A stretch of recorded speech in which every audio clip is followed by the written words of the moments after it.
Will tell you, just win the series. In New York, David Wright and the Mets took a big bite out of JJ in Game 1. But the Fish found a way to sneak by, winning the last two. On Friday, the Dodgers came to town and Big Blue rolled to a Game 1 win.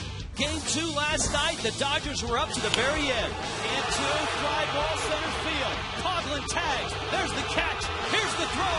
He is safe again. Marlins win it. Walk-off style. Today it's Game 3, a chance to win the series. Marlins and Dodgers mix it up again.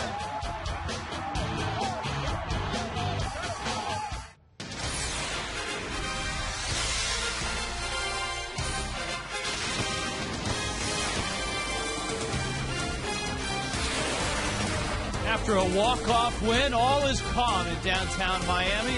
Up to Sun Life Stadium for the finish, not only of opening week, brought to you by Mitsubishi Motors, but the finish of a 3-game series with the Dodgers. The Marlins trying to win that series on a Kids Sunday. Hi, everybody. Rich Waltz, along with Tommy Hutton. You said it best last night. The Marlins will drive you crazy, but they sure are fun to watch. Yeah, they are. It's amazing the type of walk-off wins we've seen over the last couple of years. A beautiful one last night, thanks in part to Ronnie Paulino and Jorge Cantu. Now you saw Cantu with the sacrifice fly. Paulino in a pinch hitting role. That's his second big hit this week, Tommy. The Marlins are blessed to have a couple of catchers who really approach the game professionally. John Baker and Ronnie Paulino. Ronnie's come up with a couple of big base hits already this year. This one in New York that scored Wes Helms. And then last night, how about with the bases loaded against George Sherrill? He thought he had it out of here, but it was off the wall. A two-base hit. 2 runs came in to score to tie it.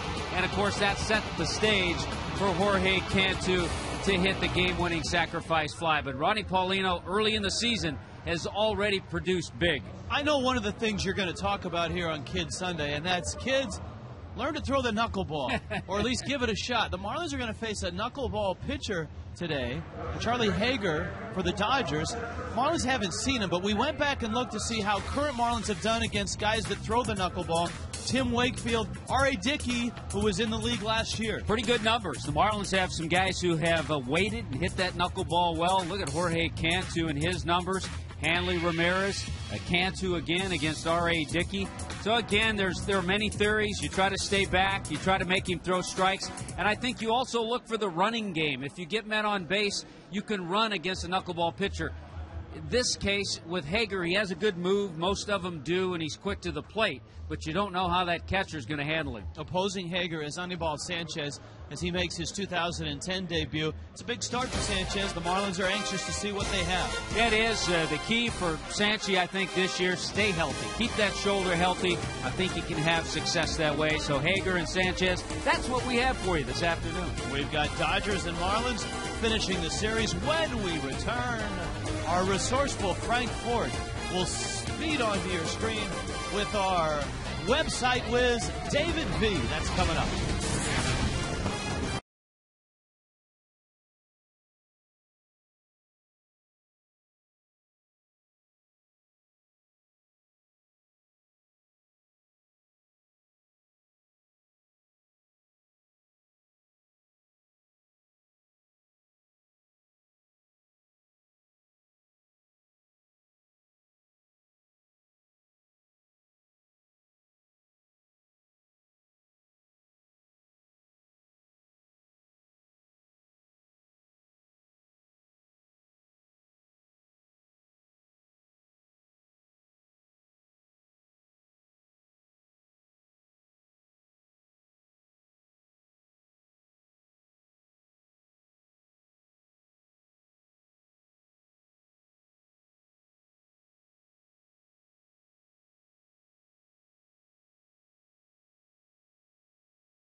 Sun Life Stadium, the Dodgers and the Marlins. Before we get our first pitch and all of that, let's go out to left field in Frankfort. Frank? All right, thanks very much, Rich. We are joined right now by the Marlins writer for FoxSportsFlorida.com, David Villavicencio. He is new to our team as we've added a Marlins writer just for our website. And in the dugout with David V, if you go to the website, you'll see that logo, In the Dugout with V, which we call him for short. What is contained in the dugout with V? Well, if you go to the website, that's where you'll find everything that I write. Features, series previews, blog posts. There's also a link there to my live chats. So that's where you can find pretty much everything. Pretty much everything self-contained there. All right, we're a week into the season now, game number 6. And already we've seen our share of weird plays and our share of drama. But if you've been around this team, it's kind of typical for the Marlins. They may not always be good. They may not always be bad. But they're always interesting. Yep. The Marlins are really an exciting team to watch. Last night we had a great come-from-behind victory in the 9th. Gabby Sanchez got it started with a base hit up the middle, and then everybody just followed right in line. And just real quickly, we know people care about the Marlins by our ratings and also by the early returns on the website. A lot of hits so far?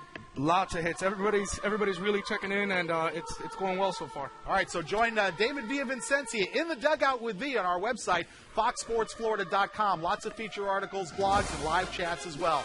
When we come back, it's Anibal Sanchez on the mound for the first time in this 2010 regular season. The rubber match against the Dodgers. Rich Walt's Tommy Hutton with all the action next.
Moving forward, or moving up, as fans arrive at Sun Life Stadium. There are some clouds in the area, maybe providing a little bit of relief for the kids and the fans that are here to finish off this 3-game series. Here come the Dodgers at 2-3. Los Angeles will go with Rafael Furcal, hot in this series. Garrett Anderson, the venerable one, in left field. Matt Kemp hit a deep home run last night. James Loney is at first base. Ronnie Belliard at third base. Blake DeWitt is at second. Reed Johnson in right. A.J. Ellis will get the start behind the plate. Charlie Haeger will hit ninth. The Marlins have had an issue with Rafael Furcal in this series. Rich, I'll tell you how this game sets up, and this is what Freddie Gonzalez thinks about as Anibal Sanchez warms up. You hope that he can give you 5 innings. He hasn't pitched in a while. He did not have a good spring. His ERA was about 6.5 in spring training. You want him, as the season goes on, to build up strength and have a nice, strong shoulder and be able to compete every 5 days. So because of that, and because of the issues of the bullpen, Clay Hensley, a guy who can give you a few innings, is probably next out of the bullpen. We probably won't see Burke Batenhop, a couple of good innings last night. So it's one of those games. You'd like to see Sanchez attack the zone, use the fastball, spot it well with sliders, with the breaking ball, and not nibble. Sometimes he falls into a pattern of nibbling a little too much, and because of that, the pitch count gets high. Defense for the Marlins, it's been an issue. 8 errors in 5 games. Well, we'll see how it is in this afternoon game. Right now, the cloud covering the sunshine, but the outfield sets up the same, as does the infield. I think the only change, day game after night game, you have Ronnie Paulino, but you can do that with the knuckleballer on the mound for the Los Angeles Dodgers, Charlie Haeger. Yeah, that's the wild card in this game. How will that knuckleball be dancing today for Joe Torre, the skipper of the Dodgers, his 3rd year as the Dodger manager, trying to get him back to the postseason. He's been there both years in Los Angeles and 14 consecutive years, stretching back to his tremendous time as the Yankee manager. Speaking of tremendous, Rafael Furcal has been all of that for the Dodgers in the first 2 games. He was 2 for 5 last night, 3 for 4 in the first game. You can see he's off to a soaring start, including the 3 games the Dodgers played in Pittsburgh to open up the season. Sanchez opens up this ball game with strike 1. Yeah, Furcal has also done what you want a leadoff guy to do. He's scored 6 times already, 6 times in 5 games. This is a Dodger lineup, just in watching them, even without Andre Ethier as a regular in this series, that you know is going to score runs. With all the bats they've got, Manny, Kemp, Ethier, Loney, Furcal if he's healthy at the top of the lineup. Maven calls for it, makes the catch. Sanchez is out number 1. Well, how about this, Rich, with the changes that Joe Torre's made in their lineup today? On his bench, Ethier with a sore ankle had a big pinch hit last night. Manny Ramirez with 2,500 hits. Casey Blake and Russell Martin and the veteran utility guy, Jamie Carroll. And Jamie Carroll, batting average-wise, was the best pinch hitter in baseball last year, hitting .377 in a pinch. Anderson had a double last night, and as Tommy pointed out, he made his mark in the big leagues for 14 seasons with the Los Angeles.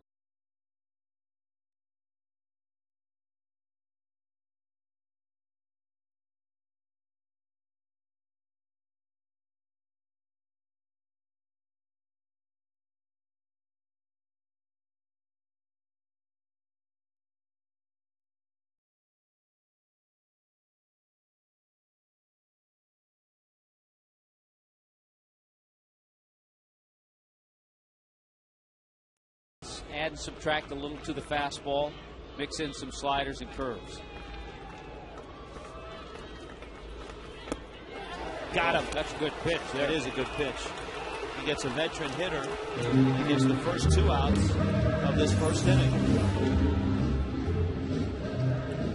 That's a hard slider. Just ties up a very good hitter in Garrett Anderson and gets him to commit. Mike Winters calling that strike. There's the early breakdown. A lot of breaking balls so far.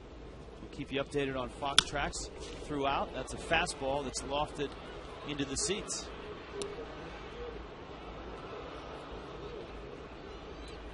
By Matt Kemp, who nearly hit one into the upper tank. A deep blue seat home run to left off of Jose Veras in the 9th inning, and that looked like it put the frosting on the cake for the Dodgers. But you love the fight that the Marlins showed. Dodgers had a 2-run lead going into the 9th, and of course the Marlins rallied against one of the better relievers in the National League. I know George Sherrill is not a closer here, but he was a terrific closer, an all-star closer in Baltimore, and the Dodgers tried to use him as a closer last night. Well, Joe Torre did not want to use Jonathan Broxton. He had been used three games in a row. So, okay, you go with number 2, but as you said, a guy who has closed games very successfully.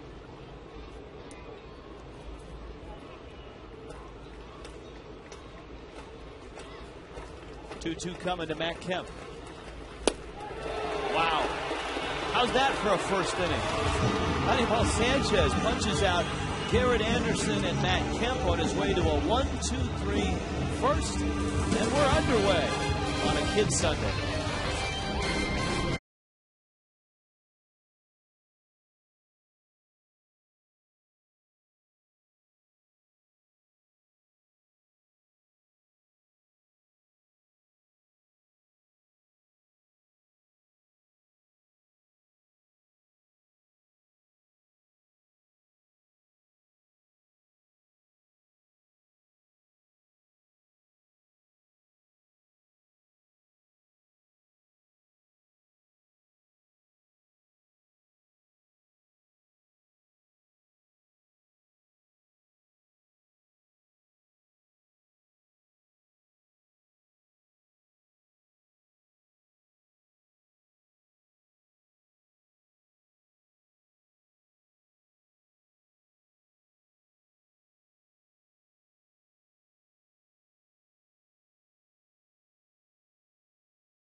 Rocky and Raul. Just press the SAP button on your remote or your set, and you'll get your Spanish language, and we'll join those two later on in the ballgame. Here's the Marlins lineup. Chris Coughlin is in left field. Cameron Maben out in center. Hanley Ramirez will be at short. Jorge Cantu's at third. Dan Uggla at second. Ronnie Paulino, a hero last night. Cody Ross, Gabby Sanchez, and Anibal Sanchez hits ninth. Well, Charlie Haeger made the team out of spring training because he had such a tremendous spring for the Dodgers. ERA in the low twos. Opposing hitters hit a little over 190 against him. And his first knuckleball floats in for a strike. Kind of looked like Charlie Huff's in 1993. Now you can see the breeze with Haeger's uniform and Coughlin's uniform kind of rippling. What does the wind do to a knuckleball pitcher, Tommy? I always thought it helped the knuckleball pitcher if the wind was blowing out and he was throwing against the wind. And Coughlin goes down. He looked at two knucklers and then swung and missed at another. Well, we'll look at the defense behind the knuckleball pitcher, Charlie Haeger. The Dodgers have made some changes in this game. Garrett Anderson, the veteran, in left. Kemp, and then Reed Johnson starts in right. The infield has a few new looks. Ronnie Belliard is at third base. And behind the plate, A.J. Ellis, who just got called up yesterday, has caught Charlie Haeger. He caught him in spring training, and he caught him a little bit last year in the minor leagues. Yeah, Haeger and Ellis spent a lot of time in Albuquerque. Here is Cameron Maben, who was hit in 4 straight, 3 hits in this series. The bottom line, if a guy has a good one and it stays in the strike zone, it's tough to hit.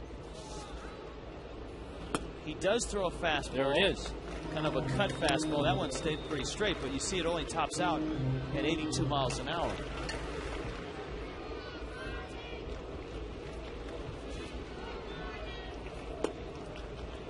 Not afraid to throw the knuckler in a 2-0 situation. See, that you file in the back of your head for a scouting report. 2-0, number 2 hitter early in the game, you would think maybe the fastball.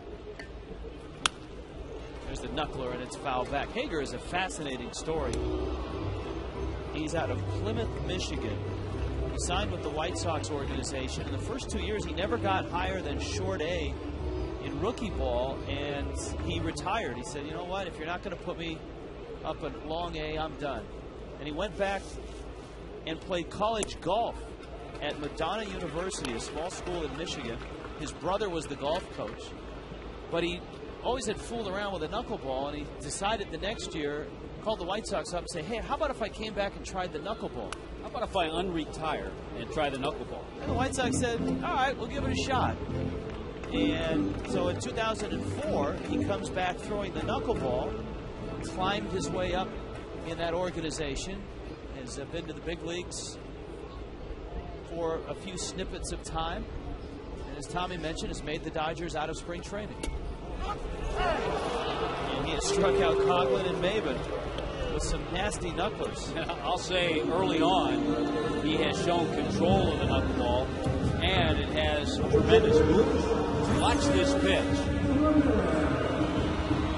And you give the catcher, A.J. Ellis, credit for handling it, framing it, and you also have to give the umpire credit. It's a very difficult pitch to call for an umpire, too. So Mike Winters back there, he knows he has a tough day as well. Here's Hanley.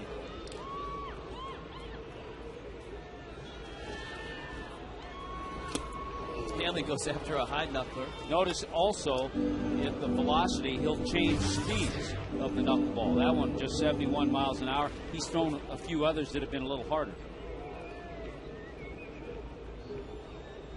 3 hits in this series for Hanley. That one bounces to the screen. And the glove that you use to catch a knuckler is like a hybrid mix between a catcher's glove and a first baseman's glove. It is huge, a large webbing. That's why if you get men on base, you have to think about running a little bit. Oh, look, it's Josh Bard's glove. Ha-ha. Tough play for Belliard. Hanley hustling, and he's out. Wow, Loney made the catch. Dave Collins giving a little bit of argument. Hanley in disbelief. But Hunter Wendelstedt felt he was out. It's a heck of a play.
There's Hanley's foot on the bag, and the ball is still on the ground. You know what? He beat it, but we've talked about so often how the difficult call for a first base umpire on that bang-bang play is if it's a short hop. If it's bang-bang straight throw into the glove, he can hear it a little better. I'll give Hunter Wendelstedt credit. He made sure that Loney caught the ball. He wanted to look and see if he caught the ball. Terrific play by Belliard, by the way. And a great pick by Loney. And, of course, an umpire has to watch it once in full speed. A little pop-up. Hanley is out. And something you brought up, I don't think a lot of people realize on this Kids Sunday, is that umpires use both their eyes and their ears on that call at first base. Yeah, they can hear the ball pop into the first baseman's glove while they're watching the bag to see when the bag foot hits. Kind of a bang-bang, but they don't hear that pop on a short hop, which that throw from Belliard was. And it was a good play, a great play by Belliard. Here is Ronnie Belliard. And he pops it into the seats. Well, you talk to the people who follow the Dodgers, and they will tell you what a terrific job Ronnie Belliard did last year when he came over from Washington and pretty much replaced Orlando Hudson. Orlando Hudson had kind of run out of gas, wasn't quite the player he was the first half of the season, and Belliard took over.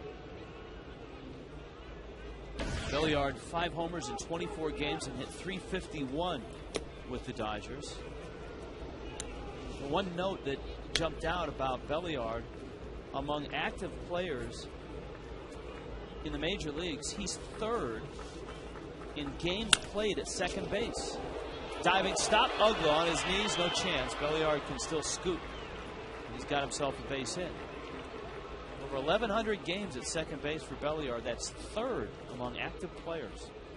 Marlins season ticket holders in 2010 enjoy the best savings and benefits in the majors. You can choose from a variety of plans starting at just $85. Seat selection in the new Marlins ballpark will begin this season for current season ticket holders. So 1-877-MARLINS is the number you'll want to remember.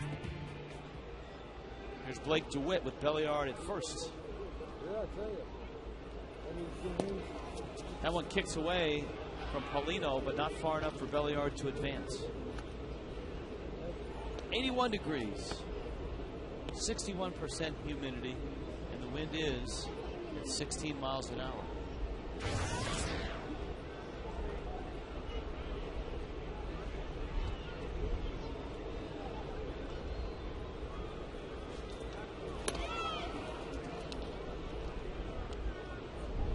I think it's interesting when you collectively put the numbers together, the struggles that the bullpen have had, the struggles they've had.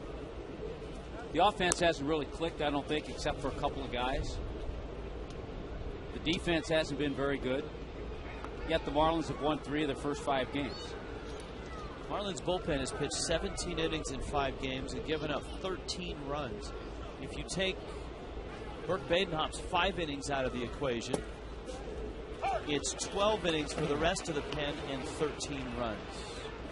As we told you, 8 errors by the Fish in the 5 games. That being said, 3-2 with a chance to go 4-2 with a win, and the hopper is off limits in this one. Let's just say it's a little better than the 0-5 start for the Houston Astros. Worst start in 27 years.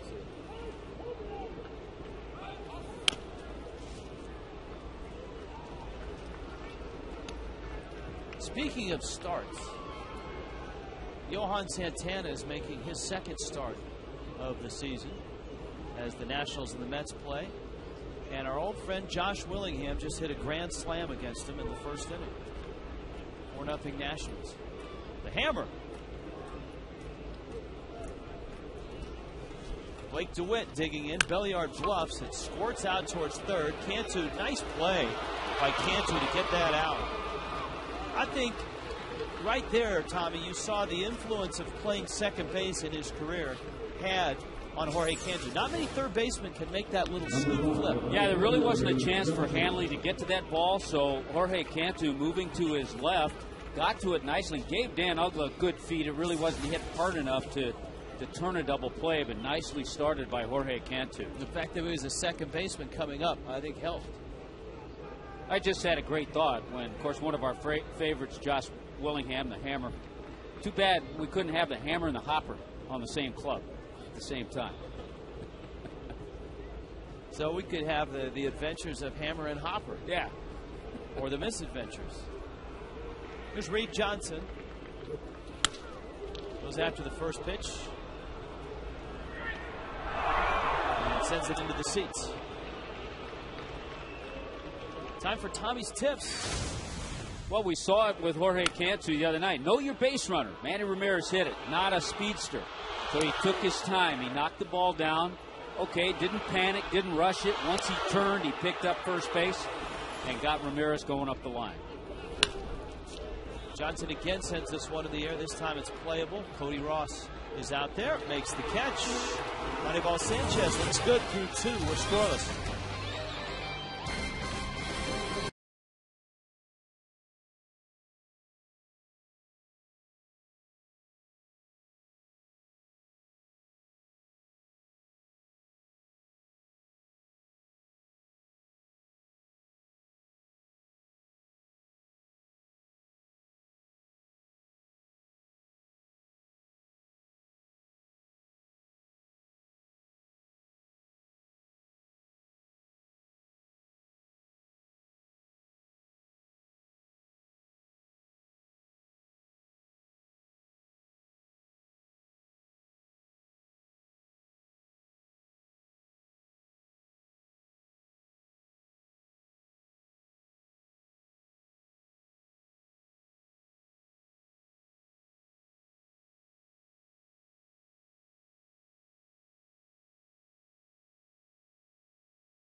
What? He's expected to clean up the bases, to drive in runs. Usually it's a power hitter, a guy who's a good RBI man, and certainly Jorge Cantu with 100 RBIs last year fits that role. And of course, he came to the plate last night after the Dodgers decided to walk Hanley Ramirez, and Cantu lofted a fly ball to center that sent Chris Coughlin racing home with the winning run. Cantu has driven in 5 so far this year. Now, Cantu is the guy that we looked at that has had the best numbers against knuckleballers. Against Tim Wakefield, 8 for 24, a homer and 4 RBIs. Against R.A. Dickey, 2 for 2 with a double. And he pops this one back behind the plate. Ellis for a look.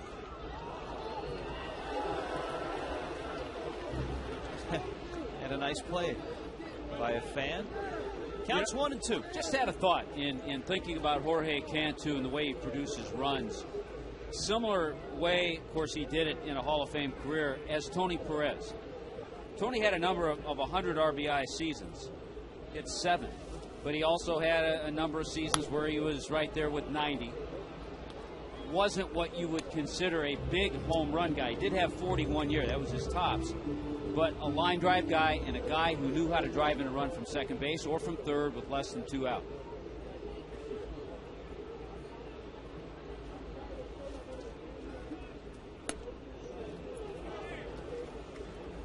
There is an art to it. I mean, hitters do adjust by situation. Runner at third, runner at second.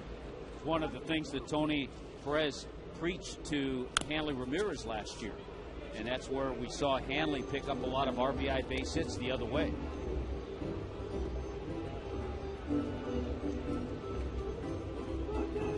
And there are players that struggle with that. There are players that change their approach with lesser results. Runners in scoring position. He was on the knuckler. Belliard. So far, Charlie Haeger looks real tough to hit. Well, he's making just his 5th major league start. He does have a couple of wins.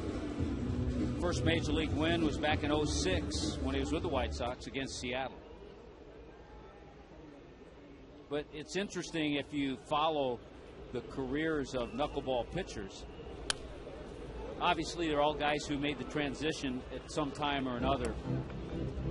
And they're all guys who really mature at a later date. Right. You know, Tim Wakefield. He's worked with Tim Wakefield and Charlie Huff, 2 of the best. Well, if you look at the list of great knuckleball pitchers, they all had long careers. Charlie Huff pitched 25 years in the big leagues, won 216 games. Tim Wakefield is in his 18th season. Phil Niekro, 24 years. Wilbur Wood, 17 years. Douglas spins out of the way. But there really aren't a whole lot in the game aside from Wakefield. I know R.A. Dickey has been in the big leagues. I have not seen him on a roster this year. I think he's in AAA. Teams tend to stay away from a knuckleball guy. They're kind of scary. Manager, you get a little edgy when runners get on base. And I remember when Charlie Huff first started the transition, we were teammates in the minor leagues. Tommy Lasorda wanted him to get work all the time. He was using him every other game out of the bullpen just so he could get used to throwing the pitch. Down goes Ugla. Nasty knuckler. Yet when Huff got to the big club, Walter Alston didn't have that same confidence in him. And so it wasn't until he moved on from the Dodger organization. And there's the movement there. The first Inside the Marlins is a look at the bullpen. Inside the Marlins, the bullpen. That's coming up Tuesday at 10 on Fox Sports Florida. Paulino pulls that foul. The Marlins have probably, about 8 to 10 knuckleball pitchers on their roster because everybody that plays catch thinks they can throw the knuckleball. Oh, yeah. Did Cody Ross mix in a knuckleball last year? He might have. Every position player, at one time or another, when he's played catch, has tried to throw a knuckleball. One year, a great story, when Charlie Huff was in AAA with the Dodgers. The Dodgers signed an aging Hoyt Wilhelm to come and tutor him. It was so great having Hoyt Wilhelm. Now, I don't know how old he was. He was in his mid to late 40s. He actually went back to the big leagues a little bit, went up to the Dodgers. But everybody wanted to play catch with him. Well, I mean, speaking of mentoring, Charlie Huff has mentored Charlie Haeger. It's a small club, small fraternity. Boy, Haeger looks tough. He has punched out 4 Marlins. And they all like to wear number 49.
Today. So you're going to have to look at coaching staffs. So I think Don Mattingly would qualify. Yeah. You'd have to look through the stands to see if anybody's come into the ballpark. You got Hanley Ramirez here. Did Manny win a batting title in his career?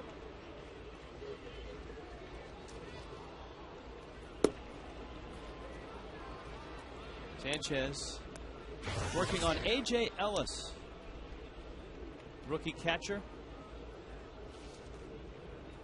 Got in a few games last year, got his first big league hit late last year.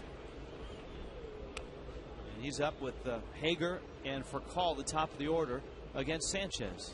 Had Russell Martin not gotten himself physically ready, remember he pulled a groin muscle early in spring, A.J. Ellis would have made the opening day roster of the Dodgers.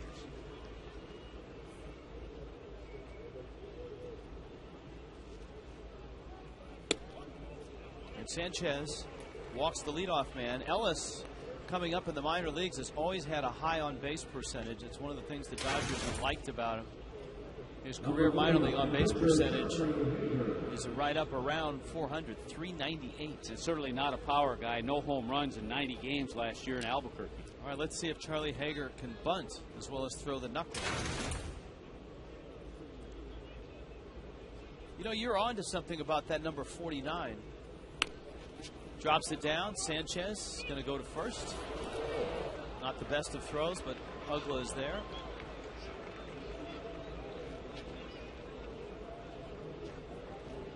Well, it was the number Charlie Huff wore. It's the number that Tim Wakefield wears, and Tom Candiotti wore it as well. And I just pulled up a story where Haeger asked for number 49 to honor that trio of knuckleball pitchers. One of the great guys, by the way, in the game, Charlie Huff. And a nice piece with Frank Fort and Marlins on deck, where Charlie Huff is now, pitching coach in A-ball, the California League for the Dodgers. For call, drives it to center. Maben makes the catch. You can see Cameron, Tommy, still making that adjustment to when to go back, when to come in. He had a little issue with the wind in New York. I think two things. I think we've seen some improvement, but I also think part of that, he's more relaxed and comfortable and familiar with this ballpark. How much of it do you think is learning where to play in terms of depth and learning the hitters? A lot, and I talked to him about that in New York, and now he was all messed up with Rod Barajas. He wasn't sure where to play. Here's Garrett Anderson.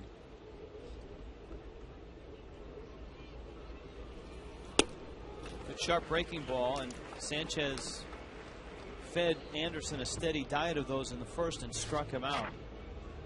2 strikeouts, a walk. Belliard's infield hit, the only hit against Sanchez. But Ellis is in scoring position, and Anderson knows how to drive in runs. Garrett Anderson played in over 2,000 games with the Angels. He's the all-time leader in Angel history in hits, in runs, in doubles, and in RBIs.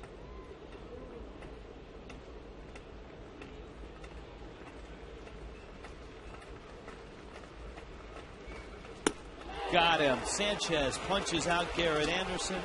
Ellis is left in scoring position. And we head to the bottom of the third. The Marlins try to solve a knuckleball. Scoreless.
Here at Sun Life Stadium. Our AT&T trivia question. Batting champions. How many in the ballpark? We know Hanley. Mattingly had to win. That was a good call. Don Mattingly. Joe Torre. Joe Torre. Joe Torre had that year. He was the MVP of the National League. He hit 363, 1971 with the St. Louis Cardinals. Now, if we were to include Pacific Coast League batting titles in that question, could we add one? And Texas League. Really? You won both of those? Mm-hmm. Impressive. Where did you play in the Texas League? San Antonio? Albuquerque. No, in the Texas. Albuquerque was a Texas League? At that time, yeah. Wow. And then they became the Dodgers AAA, which they have gone back to now. Yeah. And you won the Coast League championship in Spokane? In 71, yeah. Did you get a fine parting gift, a watch? I got traded to the Phillies.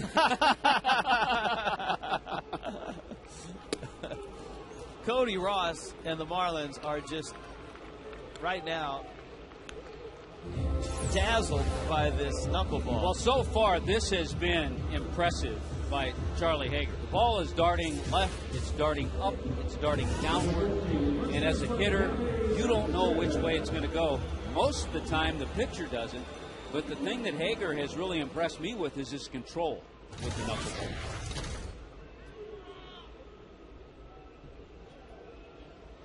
Let's see how Gabby Sanchez handles the knuckleball. Another reason, I mean, clubs like to stay away from these guys, but another reason they like him, and certainly the Dodgers will like Haeger if he continues this way, he will be an innings eater. He'll help the bullpen. And we've seen that with Tim Wakefield in Boston, especially when you get closer to postseason or into postseason. You know, you can use him in long relief, short relief. You could emergency start him. There just isn't that strain on the arm from having maximum effort. And that's why they can throw into their mid-40s. So by knuckleball standards, Charlie Haeger at 26 is a mere babe. He's got a shot at 200 wins. If he pitches to his late 40s like everybody else you've been talking about.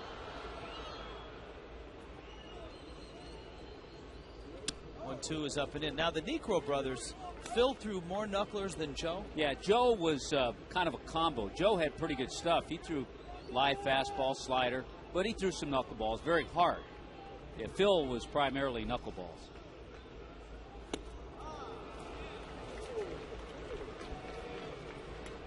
Charlie Haeger is just racking up strikeouts right now. Here's a look at all of his victims.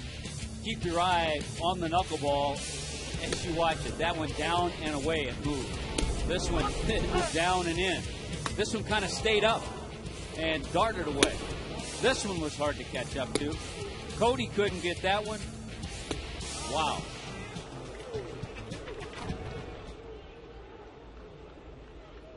He's gone 1-0 to Anibal Sanchez. See, now Haeger is thinking, okay, look, Sanchez is up. I'm just going to throw my 82-mile-an-hour fastball here and just throw strikes. I heard an interesting comment by Terry Francona, too, about Tim Wakefield. Francona, the manager of the Red Sox. When he has Wakefield out there, especially if he needs innings, I mean, he could have a horrible first and second inning, give up 3 or 4 runs, but he knows that he might find it. And if he finds it, now he can go deep into the game and help the bullpen. How about this? Sanchez, the entire lineup is overmatched by this kid, Charlie Haeger, and it's Sanchez who has the first hit. And it was a knuckleball, too. A little bit off the end of the bat, just over the head of Blake DeWitt, the second baseman. Let's see if Coughlin has a different approach second time through. Well,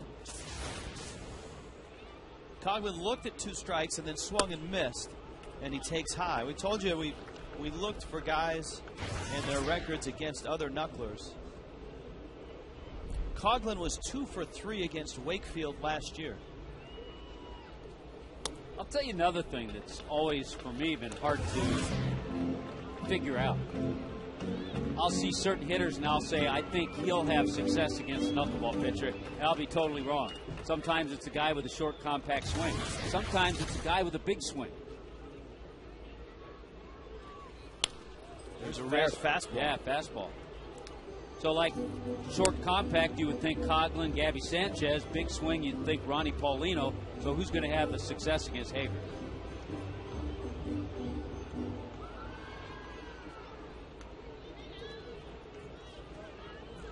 Six strikeouts already. There's the knuckler. And he's come back to even the count. 2-2.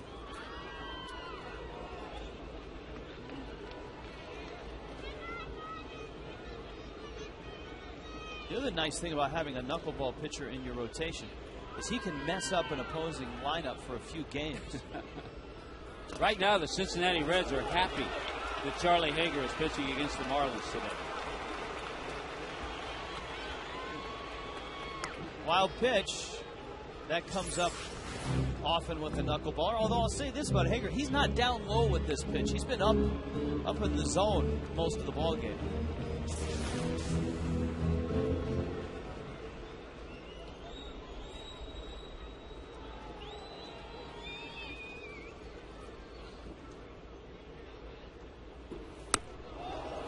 That would be strikeout number 7 for Charlie Haeger. We've played 3 and we are scoreless.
Concert.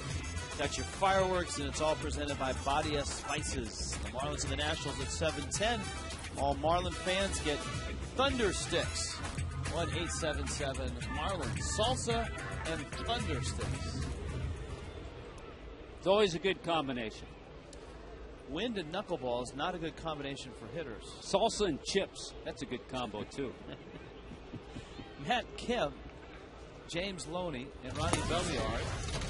Now, as dazzling as Charlie Haeger has been, Moneyball Sanchez has been impressive. 3 strikeouts, a walk, and a hit. Kemp takes outside. Yeah, now he's gotten to the second time around, and he's meeting this good group of hitters that the Dodgers send up there.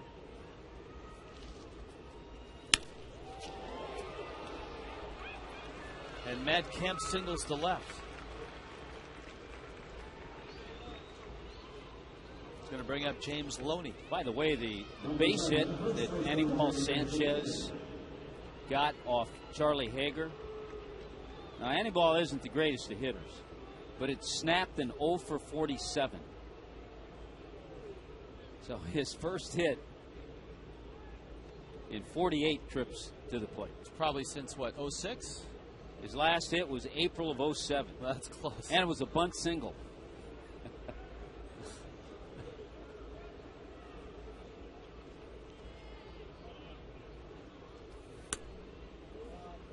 We saw Andre Ethier last night as a pinch hitter, and boy, did he have a big pinch hit. A 2-run single in the 8th inning. But you could also see after he hit it that he wasn't running all that well the first, and the Dodgers immediately pinch ran for him. Well, they have an off day tomorrow, and then they have their home opener Tuesday, so they're hoping he's ready by Tuesday. You got to be careful with, certainly with Kemp over there. He was a 20-20 guy last year, stole 34 bases. And one of the things that Sanchez is working on is trying to be a little quicker to the plate. I think of the Marlins starters, the right-handed starters, he may have the best move to first. That one is right back at him into center field. Maven picks it up. Kemp will stop at second.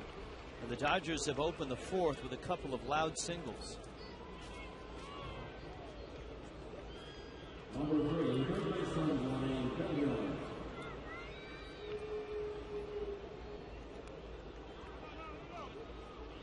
Freddie and Los.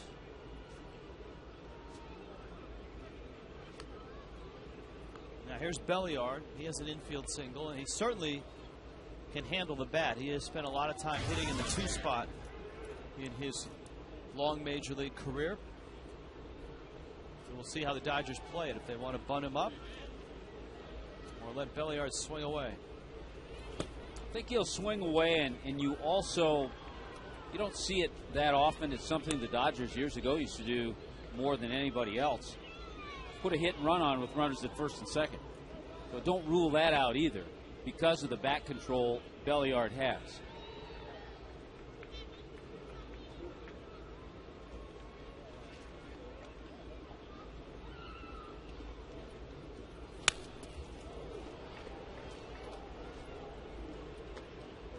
One ball, one strike. Central High School in Miami. Makes his offseason home in Weston. Well, he's in his 12th year in major leagues. Milwaukee, Rockies, Indians, Cardinals, Nationals.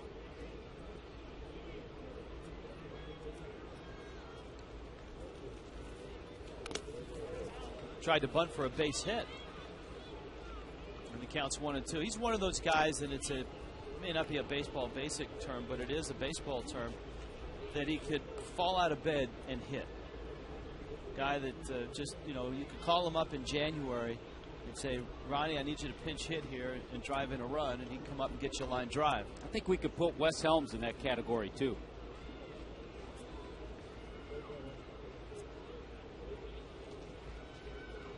One-two coming. Ooh, check swing. Didn't go. That's a good pitch because he had Belliard leaning a little bit, and Sanchez ran in a good fastball. Inner part. Well, it was in. But did he swing? Real close. Sometimes that's called.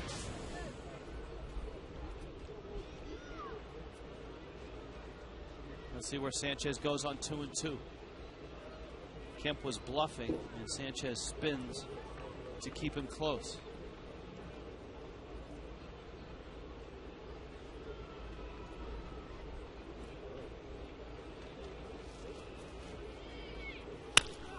Liner in the center field, base hit. Maven kicks off his glove, rolls by him. Kemp missed third base. He has to return and tag third. Right behind him is Loney Hill score, and Belliard ends up at third base. Yikes.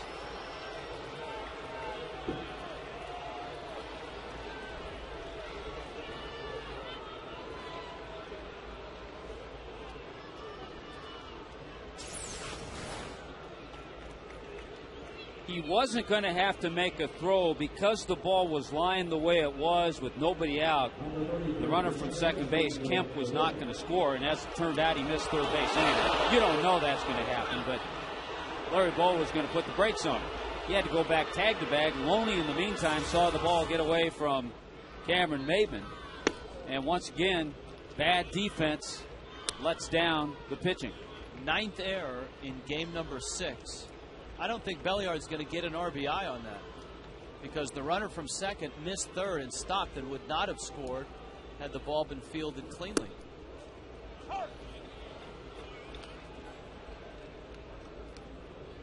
When the runner stops at third and would score only because the ball gets by the outfielder, I don't think he gets an RBI.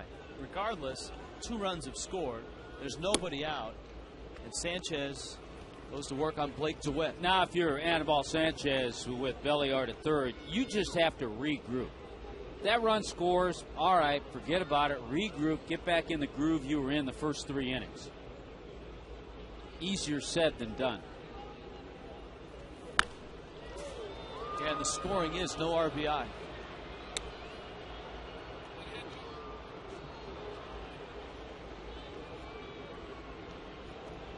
And Belliard's got 2 hits.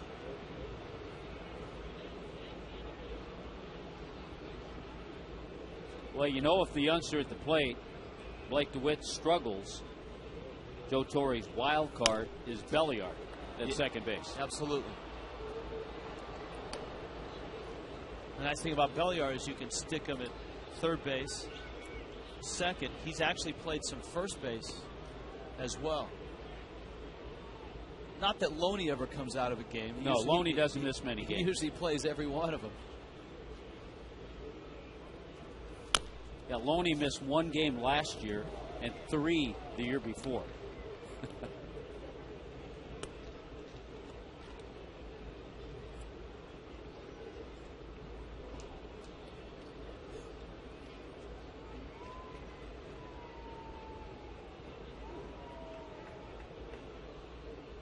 Two and 2 to the Dodgers second baseman. Hit hard, ugly with spirit. And so there's an out. Now it's Reed Johnson. We marked that down as a little bit of a break. Ball hit well by DeWitt, but fortunately Dan Ugler there to backhand that hard line drive. Infield will stay in now with Reed Johnson coming up. We saw Reed Johnson in game 1 of the series. Infield's in. Now, if you're thinking squeeze, you may be wondering what happened last night. Remember when Padilla swung through a pitch? Lined into the gap, left center. That's trouble. Coughlin won't cut it off. Reed Johnson is thinking triple right now. Up with it is Maven. Johnson's not stopping, and he's got himself a triple. And the Dodgers have a 3-0 lead. All of a sudden, location is not very good in this inning by Anibal Sanchez. That pitch was up in the zone. Watch Reed Johnson. Wow. Very hittable. And Reed Johnson did just that, found that left center field gap. Well, we found out that initially the squeeze had been put on by Joe Torre, but then he took it off. But he took it off a little late, and Larry Boa had already. This told is the on runner. now. There's the squeeze. He drops it down.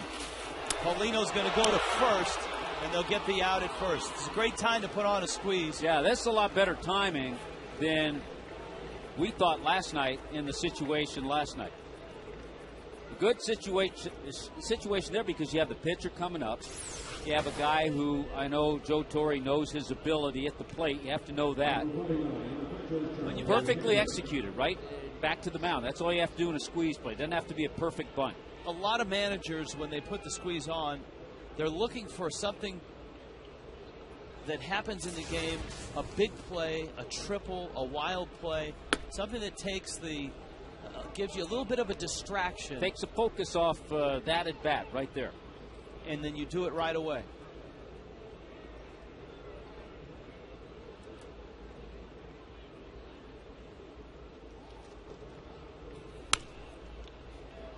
This is Charlie Haeger. So 4 runs in the inning. Well, the bottom line in this inning, yes, the error hurt in center field, but it's the second time around for this group of hitters, and the location from Sanchez has not been as good. Well, every ball's been hit hard. Even the out by DeWitt, the line shot that Ugla caught. Kemp, Loney, Belliard, Reed Johnson.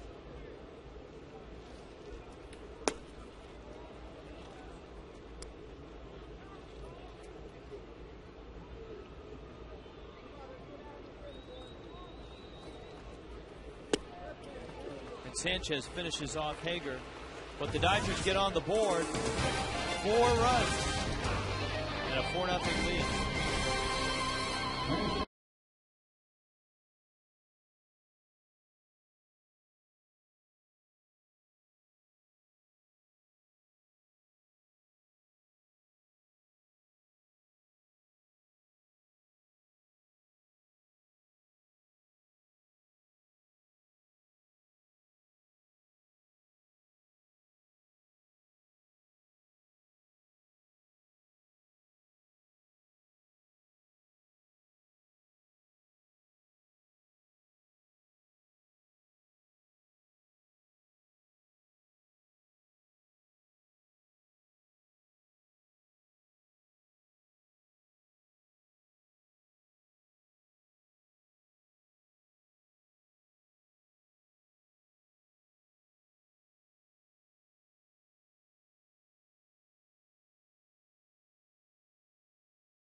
Florida. When you need a car, truck, or van, who are you going to call? 1-877-MAROONY. By AT&T, your world delivered.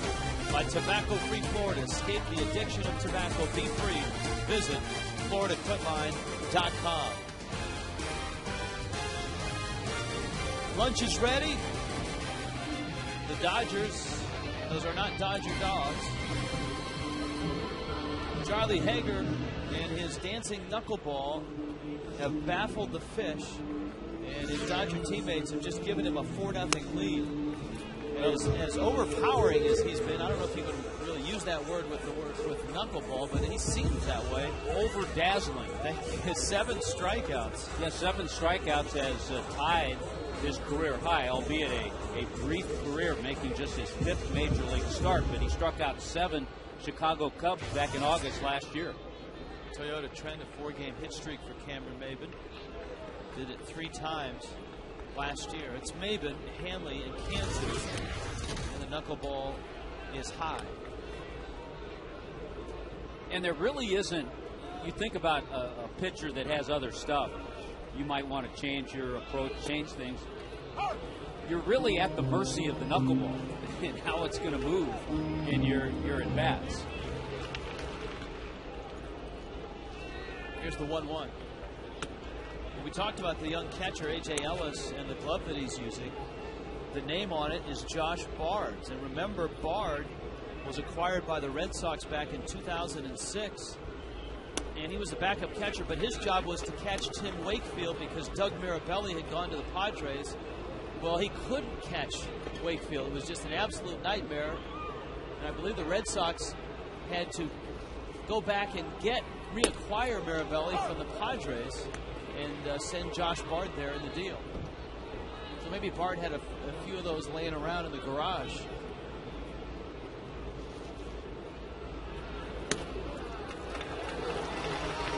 Maybin is aboard.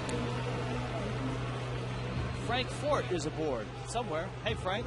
Hey, guys. Good to be with you on a Sunday afternoon. Of course, one of the things that the Marlins took part in the offseason, Chris Coughlin, John Baker, Freddie Gonzalez, and Larry Beinfest took a trip over to Iraq to visit service personnel over there. Baker exchanged some gear, T-shirts, and hats with the guys, but one of the other things he received, and he got it here on opening day, was a framed map of Iraq. It was presented to him by the U.S. 1st Infantry Division, the Big Red 1. And tomorrow on Marlins Live pregame show, we're going to have a feature on the Marlins trip to Iraq, as Baker called it a life-changing experience. And also as part of that broadcast tomorrow, Baker's going to read the starting lineups, as some of the service personnel overseas on the American Forces Network will have access to our Marlins-Reds game tomorrow on Fox Sports Florida. That's good. That's going to be great. Fun on AFN. I'm looking forward to that.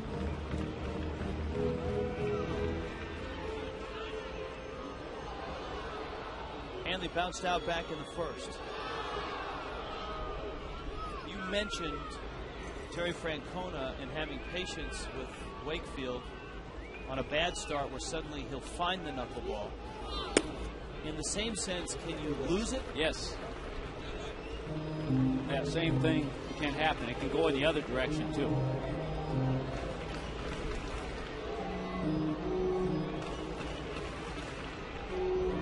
Yeah, if he has to rely on that 82-mile-an-hour fastball and that little bit of a breaking ball he's got, that's real trouble.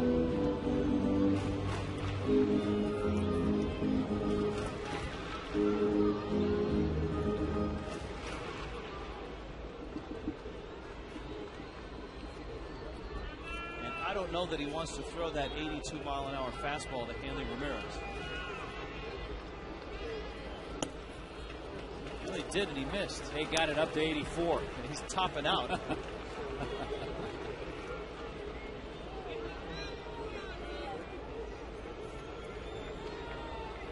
3-0.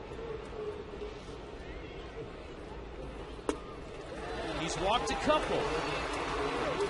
So, Charlie Haeger was dominant his first time through the order. He struck out 7 Marlins. But in the fourth, he's walked Maybin and Hanley. And here's Cantu. Yeah. The shot of Joe Torre just reminded me also that managing a knuckleball pitcher is a whole new adventure as well. I guarantee if you talk to managers who had knuckleball pitchers, Francona could tell you great stories. The managers Phil Niekro had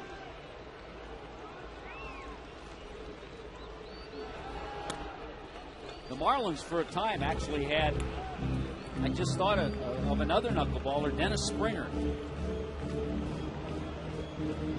Steve Sparks. Steve Sparks, another. But those guys did not have near the success of guys like Wakefield, Candiotti. Tom Candiotti, now a member of the Arizona Diamondbacks broadcast team. Guy that I had a chance to work with a few times.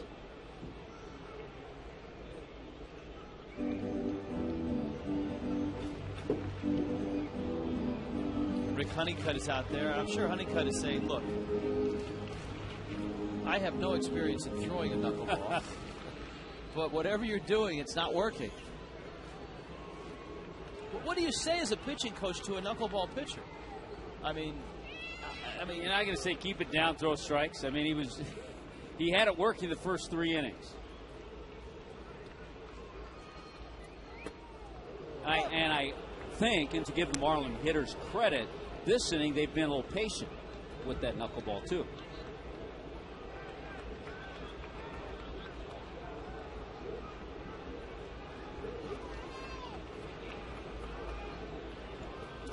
In the dirt. Hey, he doesn't quite have the same control that he had of the knuckleball the first 3 innings.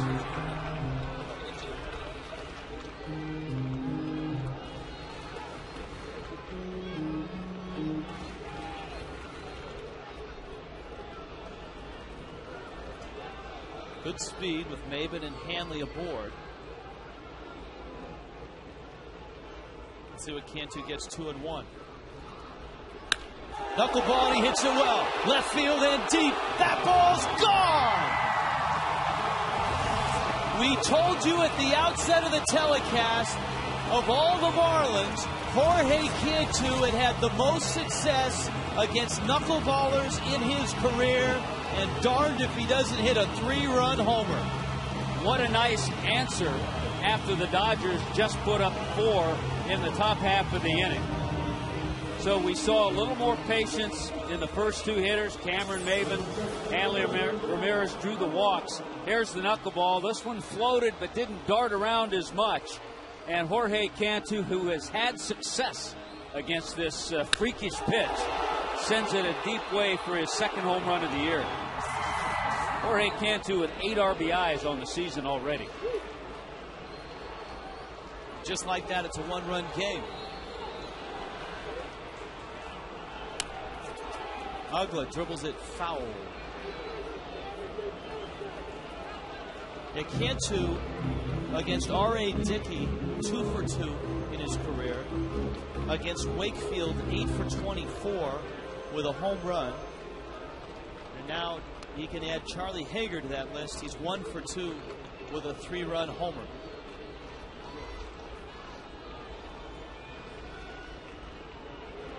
And I'll tell you another story. Yesterday, just in preparation for this game, I asked Jim Presley, I said, hey, who's your best knuckleball hitter? And he thought, and he said Cantu. Just the way his approach is, I think he's the guy. And Press was right on. Good play by Furcall. Ugla's out. Up comes Paulino. Yeah, I was talking to Press about knuckleballs too. He faced Candiotti. He faced Negro. We saw most of them. He faced Charlie Huff. Last night you went through all the good red starters for the Cincinnati series. And on Marlins Live after this game, Jim Presley will join us. And he'll give you a preview of what to expect from the Johnny Cuetos and Homer Baileys, Aaron Harangues.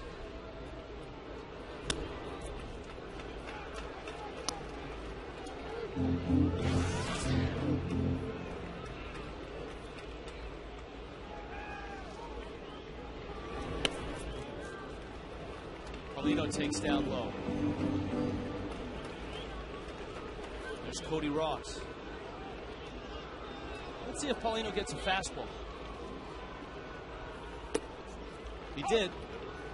Let's see if he gets another.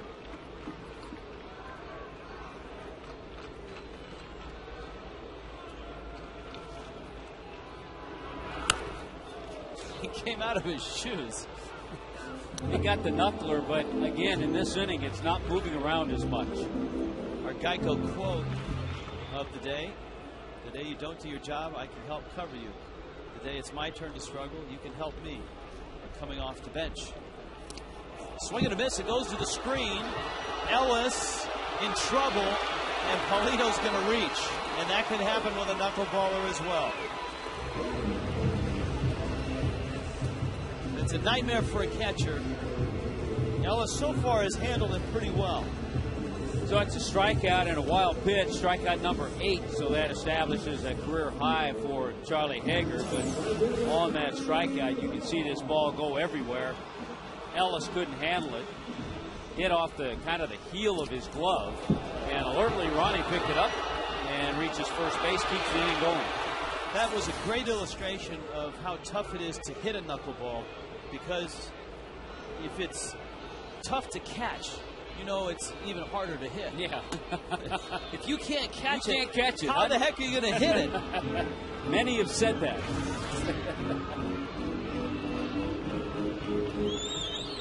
I forget which catcher it was when asked how do you catch a knuckleball, said, well, you wait till it stops Bob rolling. Euchre. Is that Euchre? Yeah, you say run back to the screen and wait till it stops rolling. Ross fouls it back. You know, I liked Cantu's approach, and in contrast with Paulino, who nearly tore himself in two going after that 3-1 knuckleball. It's a controlled swing and a nice smooth swing that usually has the success. I think Kevin Millar once said, just close your eyes and swing.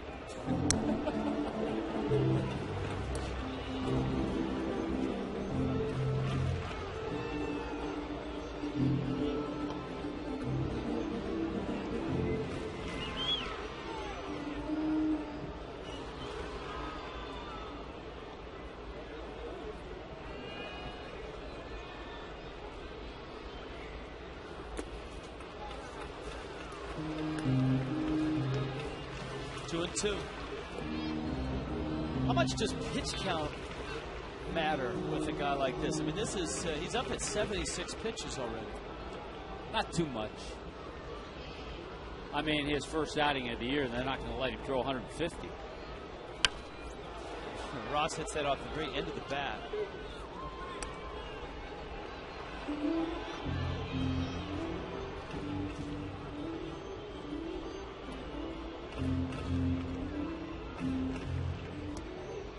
Two and two. Sanchez on deck. Paulino's in first.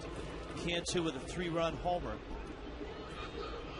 Dodgers got 4 in the top of this inning. Marlins have answered.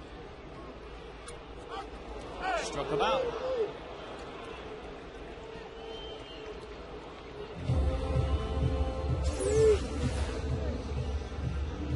See, look how that ball started at his chin. Starts up high and then just settles down into the mitt. Ellis still of Ellis, and he still couldn't catch it.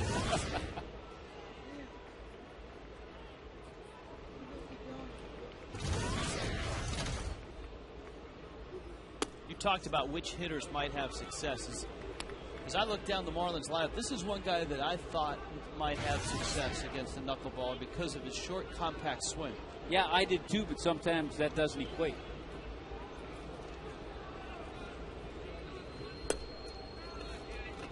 You also, when you get to this level, you probably haven't seen many knuckleball pitchers either. The other thing that equates with Gabby Sanchez's approach, he gets a spread out stance, not a lot of movement. Ooh, high strike on the fastball. Sanchez turned around. See, now a good line for a hitter there that you wouldn't get thrown out. You could say to Mike Winters, that one fooled you too, huh? That's it. And it's 3-1. He might not like it, but he couldn't throw you out for that. I'm with you in terms of the umpire working behind home plate for a knuckleballer. That's a very tough assignment.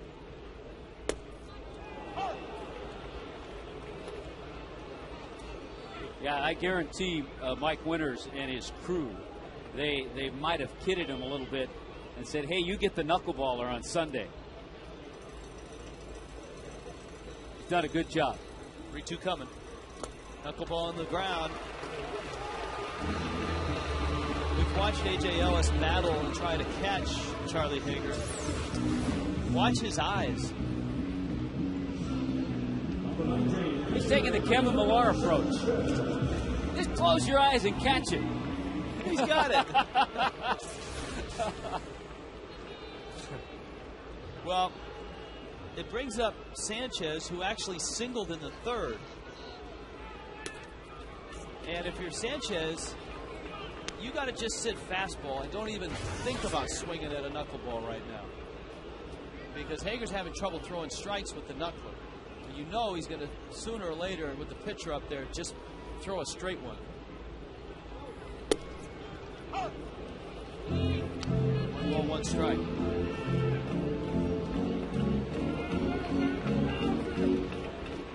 Paulino and Gabby.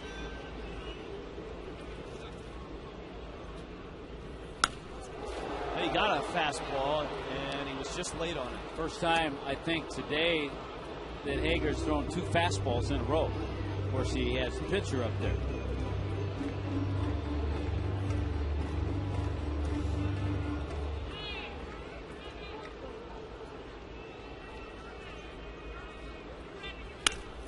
Ground ball at short for call. Flips, and the Marlins will settle for 3. Jorge Cantu with a 3-run homer. Dodgers got 4 in the inning. Marlins got 3. It's a 1-run game.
Our Spanish broadcasters. Carrera empujada y hit. Hey guys, how you doing? Richie, tell me, how are you? Good, good. Knuckleballs, not easy to hit, but Jorge Cantu seems to do quite well against them. Well, no question. You know, he had a pretty good pitch right there, and he has driven in the run in all the games so far that we have played. I mean, he is the perfect fourth man right behind Hamlet Ramirez. Hey, Cookie, I use the analogy with Jorge Cantu because of his approach, because of his ability to drive in runs. It's like a Tony Perez. Tony used to just, you know, he had the one big year with home runs, but he'd hit 20, 25, but always drive in 100. That's true, Tommy. And the thing also against the knuckleballer is the fact that you don't try to pull the ball. You got to hit the ball through the middle. And that's the way you can wait a lot better instead of trying to chase those butterflies and trying to pull the ball gets you all completely out of whack. How did you hit knuckleballers? Pretty good. I hit him pretty good, honestly. Just hitting back to the middle, trying to get a ball When you see that knuckleball coming high above the belt, that's the one you want to hit because it's going to come down. If you see it that it's going to come down to the knee side, you take it because that ball is just going to drop in front of you. And I was lucky to have the patience to hit the ball, like I said, when it's up and right back to the middle. Who was the guy that you owned? Was it Wilbur Wood or Hoyt Wilhelm? Who were the guys? Well, no, wait a minute. Wilhelm is a little bit, the 18th century now. Richie, come on. Wilbur Wood, though, was your era, right? Yes, I did. I hit him pretty well. Yeah. All right, Cookie. Hi, guys. All right, you guys. Have a good show. I'm sorry about that. Hey, by the way, I think an important inning certainly for Anibal to come back after giving up 4 runs. He's still got some left in the tank as far as pitches, so it'd be nice to see him get through this inning and have it be an easy inning. Yeah, sounds like Cookie went with that theory. When it's high, let it fly. When it's low, let it go. Garrett Anderson now struck out twice. Well, Anibal Sanchez, the first 3 innings was outstanding, and then in the 4th, everything he threw up there got hit hard. 4 hits in that inning, 4 runs in that inning. Anderson chops it. Nice pickup by Gabby Sanchez. Yes, it was. That wasn't an easy play. I think the fact that he's had success offensively this first week has helped him settle down defensively. He's looked much better even from the series in New York. He's worked at it, and I agree with you. I think he's just feeling more confident, and the offense has helped him. All right, here was the guy that started the hit parade, Matt Kemp. He lined one to left. Loney lined one to center. Belliard lined one to center. DeWitt lined one in Uggla's glove. And then Reed Johnson lined one to the wall in left center for a triple.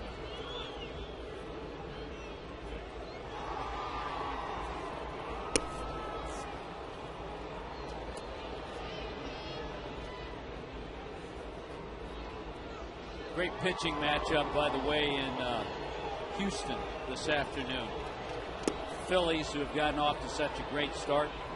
Roy Halladay and Roy Oswalt. Is Houston ever going to win a game? No. But Jimmy Rollins went deep in the first inning to give the Phillies a 1-0 lead.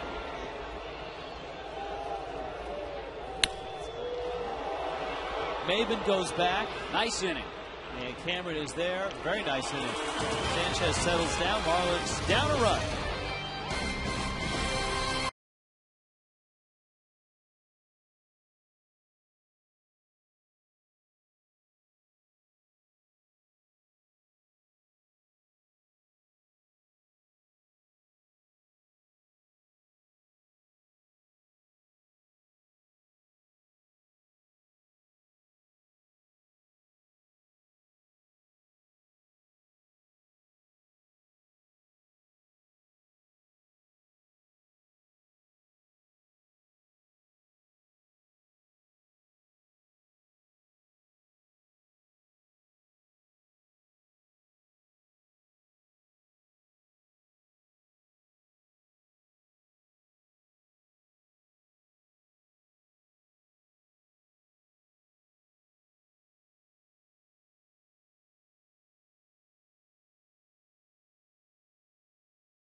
A nightmare of a guy for Coughlin to face because Coughlin has been scuffling out of the gates. This tough guy. When you're not swinging the bat well and have to go up against a guy like this, it's tough to sign.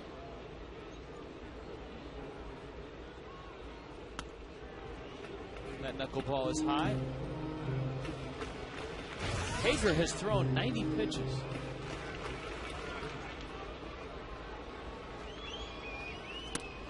Do knuckleballers ice their arm? Their knuckles, too. when in fact, the knuckleball isn't really held with the knuckles. It's on the fingertips. Knuckleball pitchers usually are very careful in keeping their nails just right.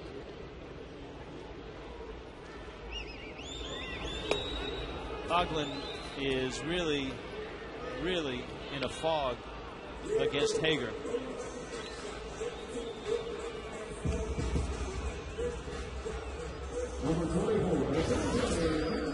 There's still time to complete and send back your census form. Fill it out, mail it back today. I think on the census form there's a bonus question. Can you hit a knuckleball? Or can you throw a knuckleball?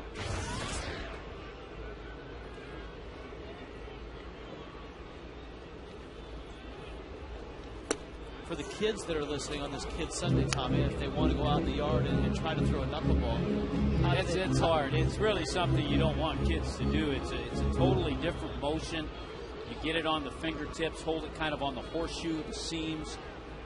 You kind of flick it when you throw it, push it. Yeah, you push it. So it's really not something you don't want kids to throw. Stretch that arm out, get it strong. It's a fallback pitch. Yeah, wait till you're 23 or 24. If you're throwing a knuckleball in Little League, you're in trouble. And out of baseball, then try it. Another ball that gets by Ellis. Maben hustling down to first, and he's across. Strikeout, wild pitch. You really feel for A.J. Ellis trying to catch Charlie Haeger. Strikeout number 11. This one just totally gets away. That barely registered on Fox Track. Ellis can't handle it, but alertly, Cameron Maben saw where it went and gets to first base. That's the second strikeout and a wild pitch that he's had today. He's had at least 2 strikeouts every inning. It's amazing. Here's Hanley. Now, can you run on a knuckleballer? Yes. 2 things knuckleball pitchers have always done, and it's because they've had to work on it. Just about every knuckleball pitcher I ever saw had a good move to first, quick to first, and usually quick to the plate. That part they're tough to run on, but once that ball starts traveling to home plate, it's difficult for the catcher to come up and get a ball and throw a runner out. Haeger slide steps, Hanley lines it to left. Anderson went back and it dies. Has to come in and make the catch. I think if you're Cameron Maben right now with Jorge Cantu coming up, first or second pitch, you got a pretty good feeling he's going to stay with the knuckleball to Cantu. But first or second pitch, you should try to steal and get yourself in scoring position. Because we've seen Ellis, the catcher, you have to wait for the knuckleball. When a runner's stealing, a catcher goes out and gets it. And that's just the opposite thing you want to do in catching a knuckleball.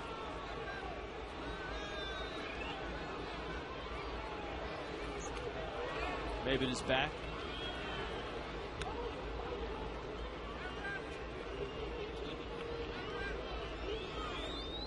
Cantu put a knuckleball in the seats for a 3-run homer in the 4th.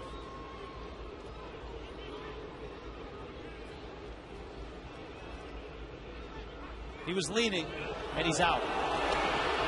Haeger picks off Cameron Maben. And the Marlins' 5th inning ends quickly.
Yeah, it's a tough call.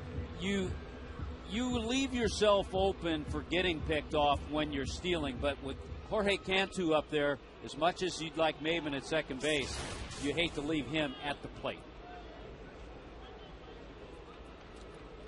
James Loney, Ronnie Belliard, and Blake DeWitt. This is part of the group that really roughed up Sanchez in the 4th inning. And the first pitch is lofted out to Coughlin.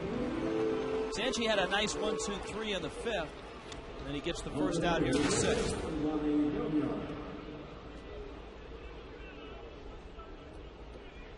Sanchez had what you like to call a shutdown inning in the 5th inning. Here's Belliard.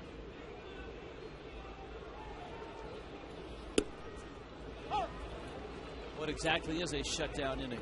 Well, when the team you're facing has had a big inning the inning before, which the Dodgers did. They scored 4 times. You like to have your pitcher go back out there the next inning and put a stop to it. Shut it down. And that's what he did. Had a nice 1-2-3 inning. And seems to have gotten back in the groove he was the first 3 innings.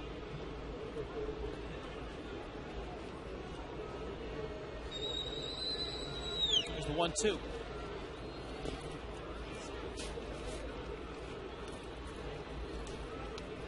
Marlins have 3 runs on just 2 hits. Dodgers 4 runs on 5 hits.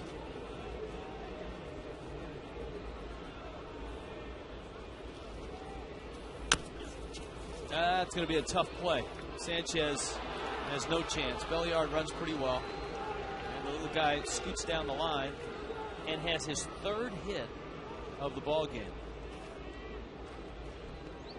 You can lock in priority seating for the new Marlins ballpark, become a season ticket holder in 2010, and then reserve your seat in line. Look at the cool animation we got there. It all starts with a season ticket this year, 1-877-MARLINS, the number to call today. Great work in the truck, the animation, and then that real-time live shot.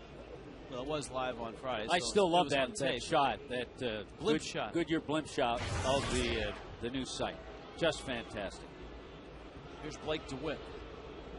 Belliard not adverse to stealing a base himself. Nor are these 2 guys in this combination not adverse to a hit and run. DeWitt hit one of the harder balls in the 4th, the one that ended up in Uggla's glove.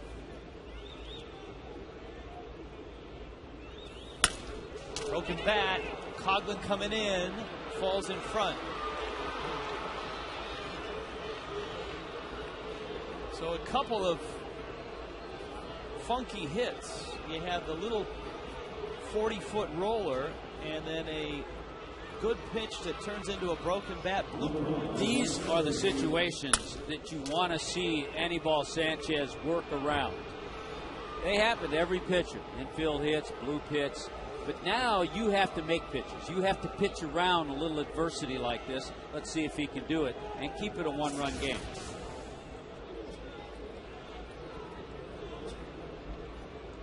Reed Johnson flied out in the 2nd, RBI triple in the 4th.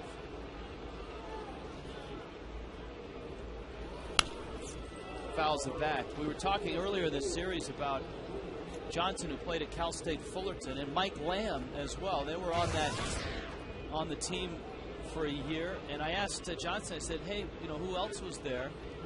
He said, oh, we had another outfielder by the name of Aaron Rowan. And so I asked Lamb, I said, hey, who else was on that team? He said, yeah, Aaron Rowan. And when Lamb got there, Mark Kotze. Mark Kotze, a college World Series hero. I think he's on the all-time college World Series team. Russ Ortiz in the Dodger bullpen. Yeah, Lamb's best year was 95 when Cal State Fullerton won the national championship. I think Johnson arrived the next year.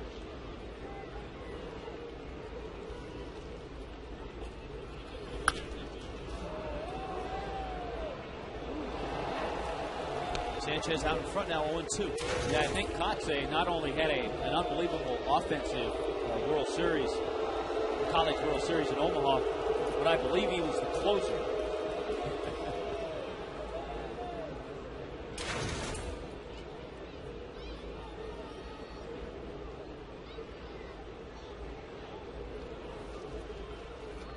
O2 coming.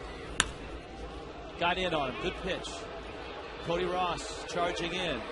And he calls off Hoagland, drops the ball, and then kicks it. Goodness. Well, here's Sanchez, who with all 3 base runners has made outstanding pitches. He got a 40-foot roller, a broken bat looper, and a pop fly to right that was dropped. Well, by rights, and he made a great pitch to Reed Johnson. Cody calling all the way. You're not going to see that probably again the rest of the year. Cody Ross dropping a fly ball. Not routine, but he was there. He was making the call. And it just got him. Closed the glove a little bit too soon. But you're right. Anibal Sanchez has thrown great pitches this inning. I thought he made some good pitches to Reed Johnson. Came in on him to get that shallow fly ball. But he finds himself in this jam now. And you would expect that's the topic of conversation for Randy St. Clair. Hey, don't change what you're doing. Just keep making good pitches. Yes. But the Marlins have made 2 errors in the outfield. And now 10 errors. And this is game 6. I haven't even looked at the sheet, but by far the Marlins have to have the most errors in the league coming into this game today, coming into game 6. Well, they're looking for a ground ball. Last time A.J. Ellis was up, he successfully squeezed home a run.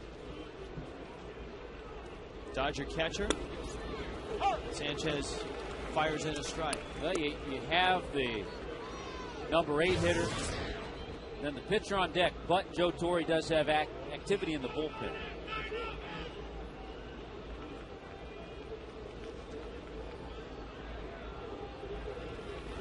And we've talked about that Dodgers bench today with Andre Ethier, Manny Ramirez, Casey Blake, Russell Martin, and Jamie Carroll over there. Bases filled with Dodgers. Belliard, DeWitt, and Johnson. Fly ball center field. That's deep enough to score the run. Belliard will tag. Maben makes the catch. And the Dodgers have their 5th run of the game. So A.J. Ellis delivers. He's delivered a couple of times. He does not have an official plate appearance because he walked. He had that squeeze bunt with an RBI and now a sac fly.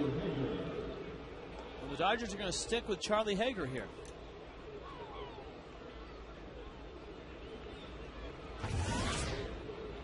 If Ellis does not drive in the run, do you think Joe Torre would pinch hit for him? Or does the run give him the cushion to send him back out there? I think that's why he had Russ Ortiz warming up, yeah.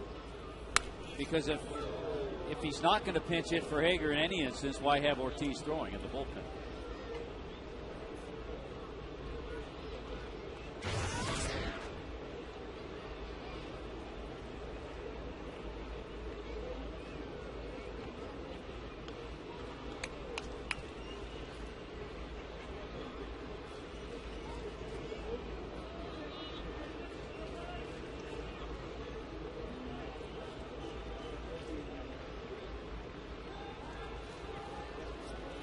It's almost, you want to say, okay, the Marlins aren't a great defensive team, but they're not as bad as things have gone these first 6 games. Coming into play, Oakland had also made 8 errors. So the Marlins lead the major leagues right now with 10. It's almost like a virus because it's starting to affect even the best defensive players. When, yes, Cody Ross drops a ball like that, you know something is spreading. It's a bad virus, too. Runner goes. Paulino's not going to throw down to second. It's a stolen base for Reed Johnson. mean, I know you have great hands, but I thought I saw you drop a pencil earlier today. It's contagious everywhere. Sanchez has to get Charlie Haeger here.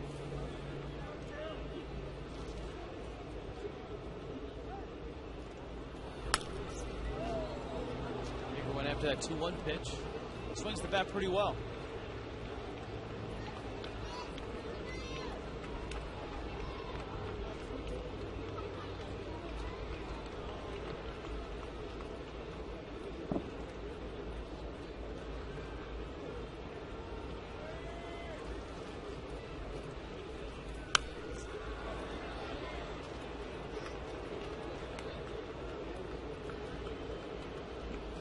Two and two still. Now, I don't know if Charlie Haeger's the type of hitter Charlie Huff was. Charlie Huff was a pretty good hitter because he actually was a third baseman. Struck him out. Big slider. Down goes Haeger. But the Dodgers add a run with some help from the Marlins defense. 5-3.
Of the Marlins in the bottom of the 6th. Charlie Haeger back out there for the Dodgers. The Marlins will have Jorge Cantu leading it off with Dan Uggla and Ronnie Polino. You might be interested in this, Rich. Haeger, of course, with 11 strikeouts. That's a career high in his young career. Interesting, though, the career highs for Tim Wakefield, 12 strikeouts. Career high for Charlie Huff, 13, and also 13 three times for Phil Niekro. So he's not far away from those other well-known knuckleballers. Of course, on a couple of those strikeouts, the Marlins have actually reached base on a strikeout and a wild pitch. Cantu was at the plate when Maven got picked off at first base to end the 5th inning.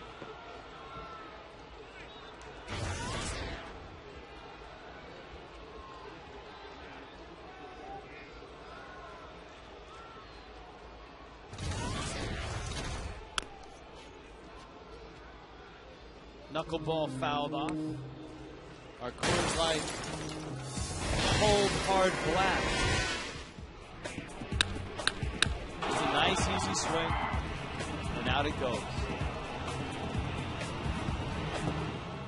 Cantu fouls that pitch back, and now he's behind in the count 0-2.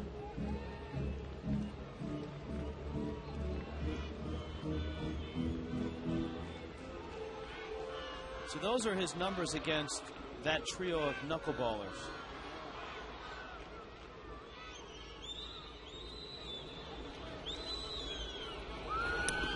Swing and a miss. It goes to the screen. Ellis picks it up. He's got a shot at him, and he gets it. That's strikeout number 12.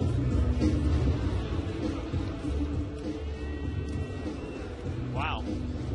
So he has now tied the career high of strikeouts of Tim Wakefield. Wakefield had 12 against the Yankees back in 05. You can see Haeger with a little smile for his catcher Ellis, who really has been battling it today. Ugla, 0 for 2, has bounced out, struck out.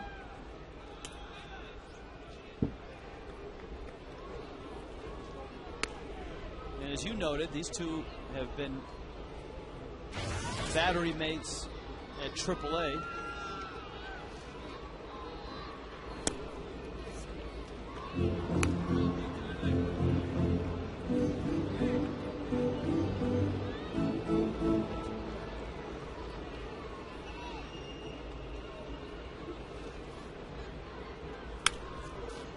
Ugla lines it foul, and it's 2-1. That Nationals lead over the Mets is holding up 5-0 in the bottom of the 6th. The Willingham grand slam against Johan Santana came in the first inning. Ugla sends one to center field. Kemp goes back to the track, and he makes the catch about 400 feet from home plate.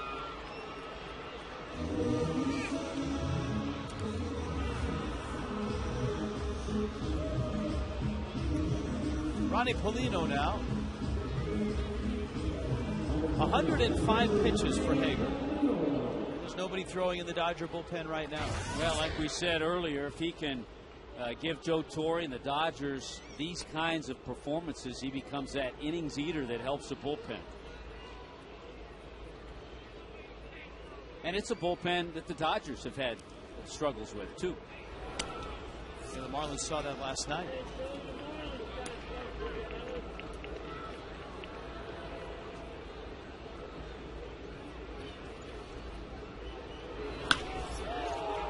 Paulino.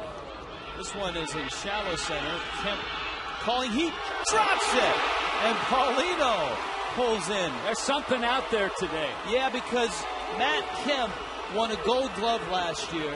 Cody Ross plays Gold Glove caliber defense, and we've seen them in the last inning both drop a ball very similar, coming in on it. Coming in, calling off the right fielder. Got it. This one got him on the heel of the glove. And he is charged with a two-base error. But you're right, a Gold Glove winner last year was Matt Kemp.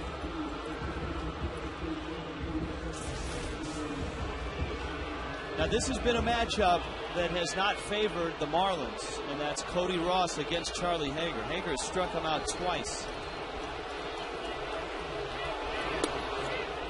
Strike one.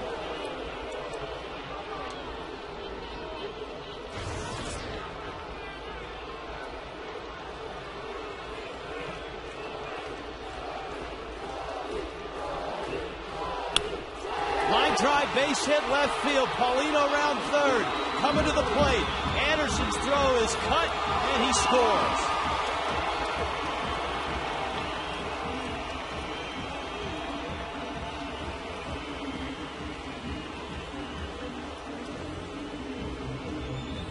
I like the aggressiveness of Joe Espada. We know Ronnie Paulino isn't the fastest. Look at him sending him home, because Garrett Anderson is an aged outfielder, doesn't have a great arm anymore, not real accurate. And because of that good jump by Ronnie Paulino, he was able to score on that well-hit ball. I think Ronnie was a little surprised that he got the green light.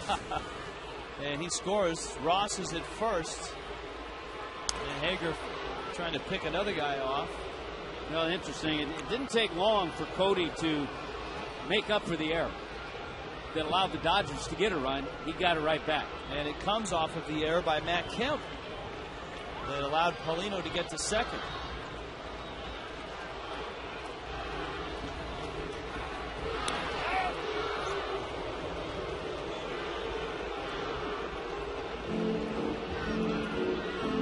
Cody's first RBI of the season.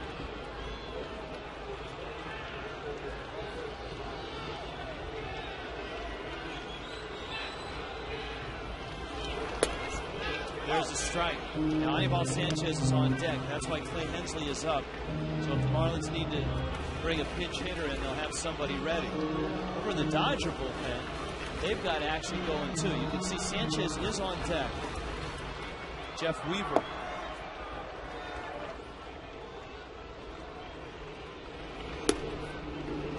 Threw him a fastball. His fastball, Tommy, is getting faster as the day went on. It started at 82, topped out at 84. That was 85. Well, the 111 pitches not affecting him at all.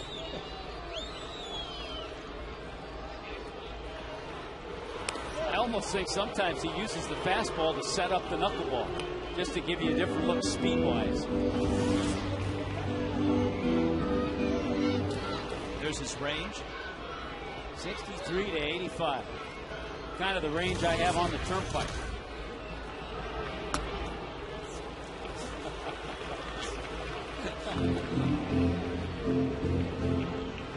Two and one.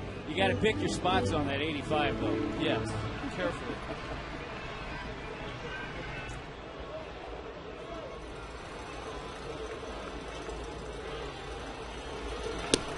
That's outside. Nice job by Gabby Sanchez.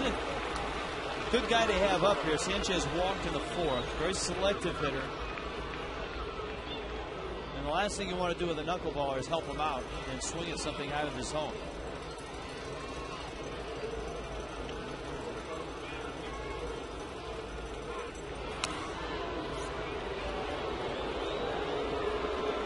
Well, we've seen he's quick over to first base.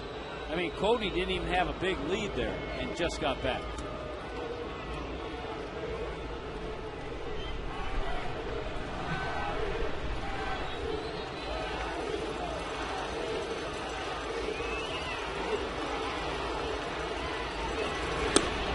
Fastball missed. Decisions to be made. For Freddie, it's Mike Lamb coming to the plate. For Joe Torre, does he go get Weaver or does he stick with Charlie Haeger? I think he's going to stay with Haeger, because if you're a pinch hitter, you prepare for all kinds of pitchers. You really can't prepare to come off the bench and face a knuckleball. Pitching coach Rick Honeycutt is going out there. But I think they're going to say, I think Weaver's ready. I don't think this is a stall tactic on Honeycutt's part. We'll have to wait and see. Charlie Haeger has thrown 114 pitches. He has struck out a career high 12.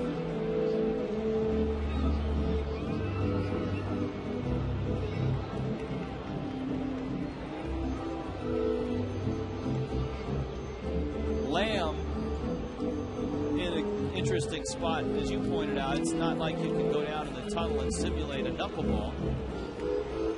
All you can do is do your normal preparation, get loose, get ready, and hope you get a mistake. Hope you get a mistake knuckleball. Or hope you get in a count where you might get a fastball.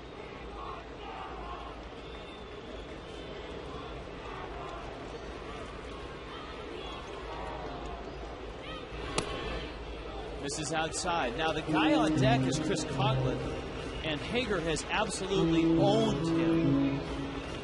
Coughlin is 0 for 3 and has not looked comfortable at all. He has struck out all 3 times.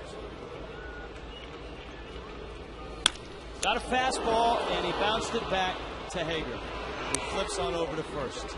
Inning ends, but the Marlins get a run and draw a run closer to the Dodgers, 5-4.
Takes over for Anibal Sanchez. Sanchez deserved a better fate. His defense committed a couple errors behind him. Yeah, all in all, I think you have to be pleased at the way Anibal Sanchez threw today. And this is the first time in his appearances as a Marlin that Clay Hensley will come in, I think, in a little more comfortable role and start an inning. He did all that starting in spring training. His 2 appearances this year so far have been coming in to try to bail somebody out of a bases situation with runners on base. So this is the first time he's come in to start an inning. And he gets the top of the order for the Dodgers. Rafael Furcal. There's a strike.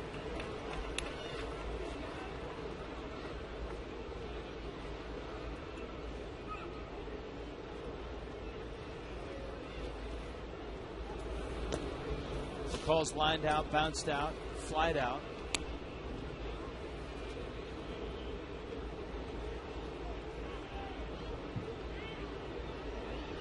Dodgers did not all their damage, but most of their damage in the 4th against Sanchez. 4 base hits, an outfield error by Maven. Then the error by Cody Ross in the 6th inning allowed Reed Johnson to load the bases up. A.J. Ellis drove in a run with a sac fly. Johnson's pop-up in shallow right would have been the 2nd out of the inning.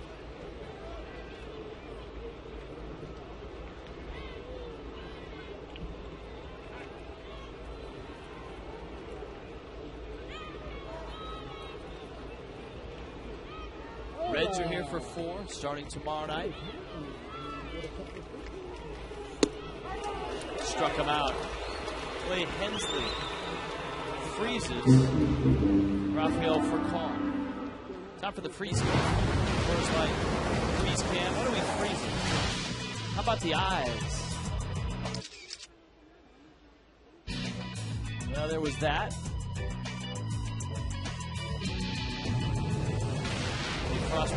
Coors Light freeze cam. The other thing that made that frustrating is that once it popped out of Cody's glove, he kicked it. As he was running in, his foot kicked it away further.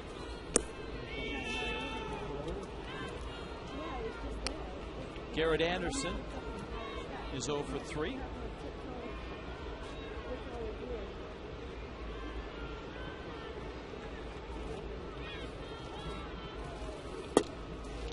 Hensley with a nice changeup for a strike.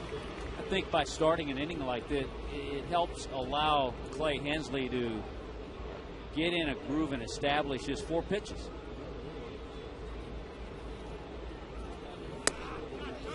We were talking about the Reds coming to town and their good starting pitching. Tim Leake made his Major League debut straight out of Arizona State. Didn't stop in the minor leagues.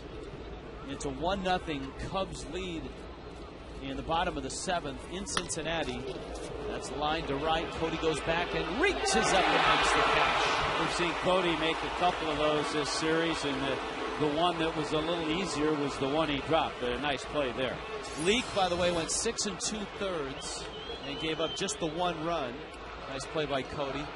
But he walked 7 and struck out 5, yet gave up just 1 run. And he's out of the ball game.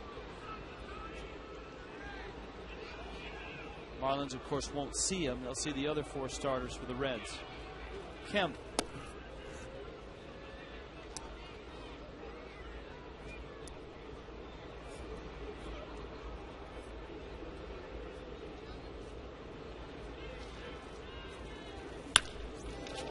Kemp tattoos one into left. His bat is alive and well this year. 8 hits now. He's got 7 RBIs. You talk about guys with a high ceiling as far as potential. Matt Kemp is right there.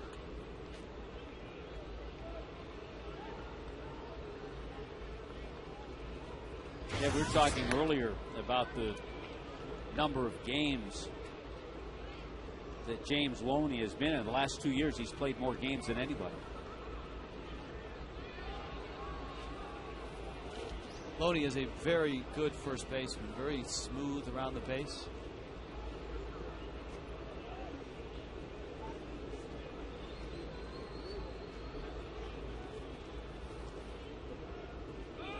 Runner goes. Paulino's throw on the money and waiting. And out is Matt Kemp. Gorgeous throw by Paulino.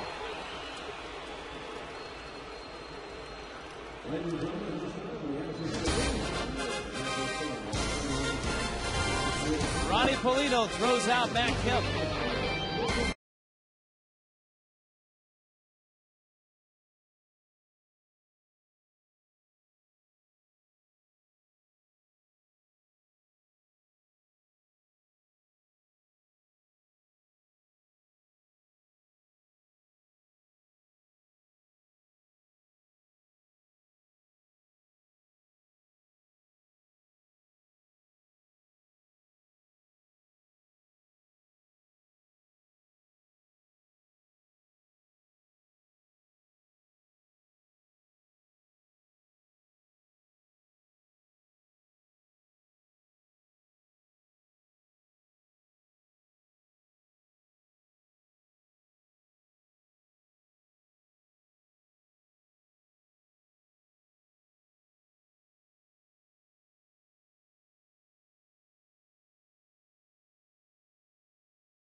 Sun Life Stadium, the Marlins and the Dodgers, another one-run game. It was a thriller last night. The Marlins won it with a big 3-run ninth inning.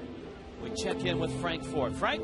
Thanks, Rich. On opening night, we told you about the fact that these scoreboards, which is the original piece of equipment here at Sun Life Stadium, are no longer there this year. Instead, the left and left center field wall, you see the giant MLB Network signs. Now, they tell me that that's a softer surface than the metal where the old scoreboard used to be. We went out and shot some video of the backside, and it's a softer bounce. But if it hits one of those vertical supports that you saw on the video, the ball can actually bounce out harder than it would off the MLB Network if it hits in the middle or in between those supports. So what that means is Chris Coughlin and any veteran left fielder that's played in this ballpark basically has to relearn how to play this wall in left and left center. Rich and Tommy? Now, everybody misses the out-of-town scores, but the Marlins have added, and I think this is the first day we've had it, Tommy, up on the facing of the upper deck, out-of-town scores. Yeah, that's good because they were streaming the scores, but it was hard to catch up. So good to look up every once in a while, see what the other clubs in the American League and the other National League clubs are doing. I think even more important in September. Yeah, but fun to see. Hey, the happiest guy in the ballpark right now is Chris Coughlin because he doesn't have to face Haeger. Absolutely. Jeff Weaver comes in to work this seventh inning. Coughlin struck out 3 times against the knuckleballer. Been a tough start. This is part of the learning process, dealing with the major leagues. 4 for 26 is Chris Coughlin. Weaver misses outside. Weaver pitched last night 2/3 of an inning.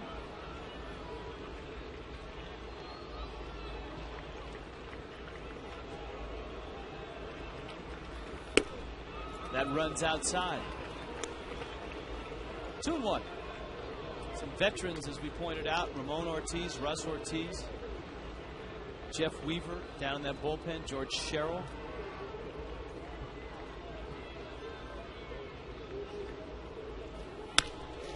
Coughlin lines it into right field. Oh, yeah, he was happy. Hallelujah. The knuckleballer is in the showers. That's just good patience. Not getting too down. And getting a good pitch to hit. You add all those things together. Good swing and a good start to this 7th inning. Here's Maben.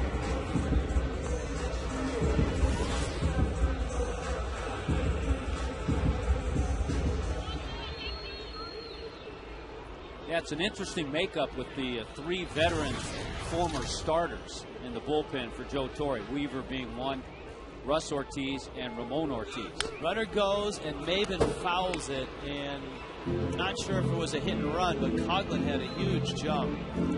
Hard to tell because we were talking about it the other night. There are a couple of runners, Chris being one of them, Hanley the other, Cameron Maben, who do have the green light. But with Maben fouling that pitch off, it leads me to believe it was a hit and run, but we don't know.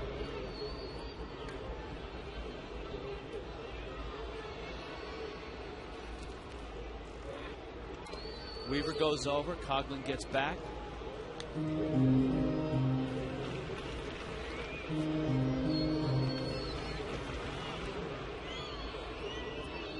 It's the top of the order in the bottom of the 7th in a 1-run game.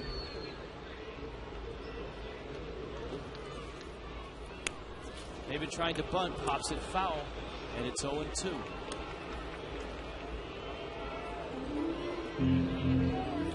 A.J. Ellis got himself a new glove, the one that has his name on it, not Josh Barnes. I'll tell you what, that looks brand new, that glove. That looks like he hasn't really broken it in.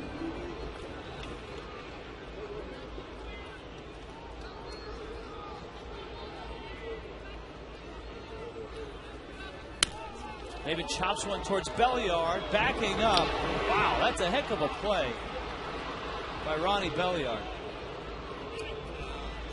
That ball, when you get a chance to see it again, and this is why it was such a good play, as he backs up, watch this ball stay down on him. It caught the edge of the grass and the dirt. He went right down with it, made a good play. Watch that. Right there, stays down, he goes down, and then comes up and fires a strike to get the force out at second base. Neatly done by Ronnie Belliard. And he had a fast runner to get at second as well.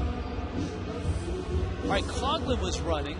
And now you got Maben at first, though Maben was picked off the last time he was there, and you've got Hanley at the plate. Well, you think about it, it's been a tough day for Cameron Maben. He had that error in the outfield. He got picked off. And in that at-bat there, it might have been a failed hit and run and a failed sacrifice. And then he hits the ground ball to hit into the fielder's choice. Now Weaver looks like he is a little easier to run against. Slower to the plate than Haeger.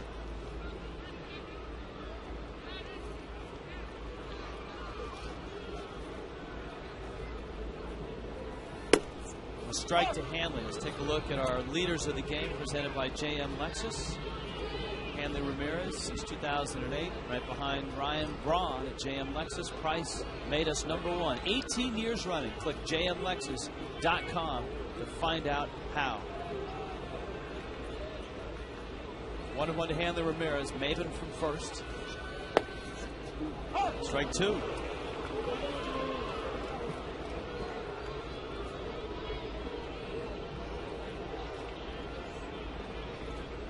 Cantu waits.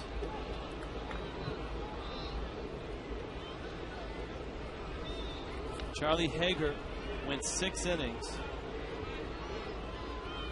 Gave up just 3 hits. And struck out 12. Some around baseball are saying, Charlie Haeger? Well, the Marlins saw a terrific knuckleball this afternoon. Counts 2-2 on Hanley. Maben's running. Pitches inside. No chance. He steals it standing up. That's when you know you've got a good jump. This is when you don't have to slide. Yeah. Hey, look at that. Great jump, slow to the plate is the veteran Jeff Weaver. Wow. Whose younger brother Jared isn't too bad of a pitcher with the Angels, by the way. What a great jump by Maven. Now he's in scoring position for Hanley with the count 3-2.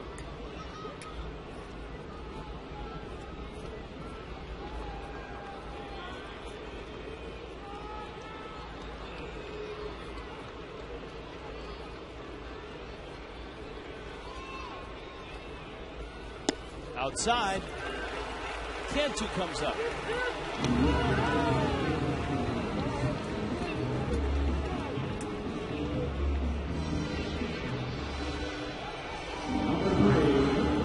Well, the guy that saw Charlie Haeger was Jorge Cantu, a 3-run homer in the 4th. Of course, Cantu drove home the winning run last night. Here comes Rick Honeycutt.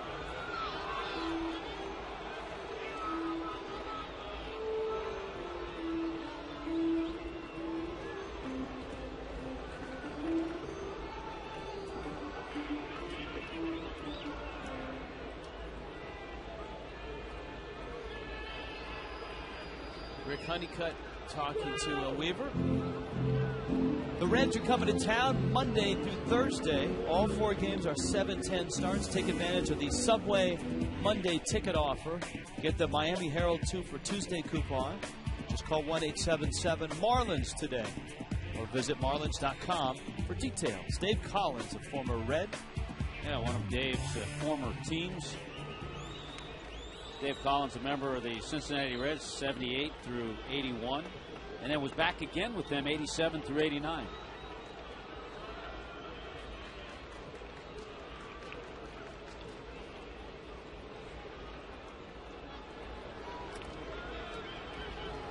Weaver against Cantu. Slider misses outside. Weaver is a slinger, as we've talked about. He kind of has that frisbee slider and a fastball that will come back against the right-handed hitters.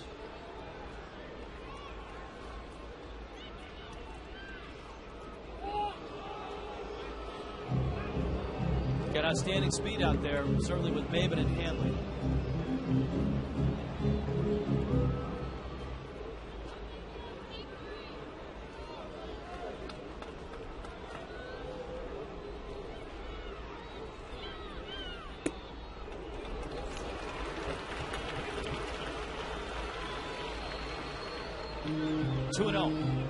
Ugly next. Troncoso is warming.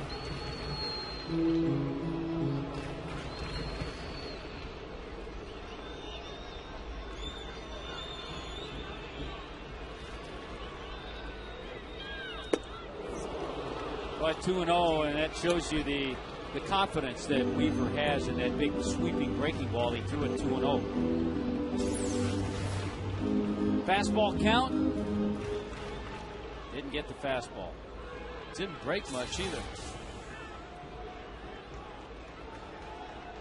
Let's see what he gets. 2-1. Breaking ball, hit hard. That's a fair ball into the corner. Maven will score. Look at Hanley flying around third. He's coming to the plate and he scores. Jorge Cantu has been an absolute stud for the Marlins in the cleanup spot. He came into the game with 5 RBIs. He has 5 today. It's our checkers double of the game. He's able to keep this ball fair. Sometimes you hook a ball like that, you hit it well, but you hit it foul. Jorge Cantu had a tremendous April last season. 7 home runs, 22 RBIs. He's off to that kind of start this year, too.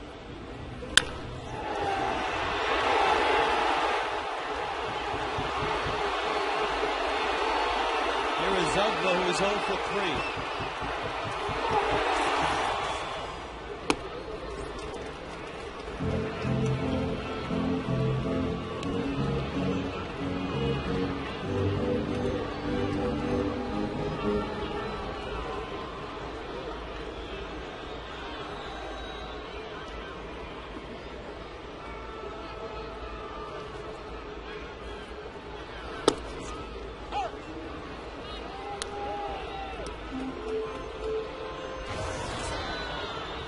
ball, 1 strike.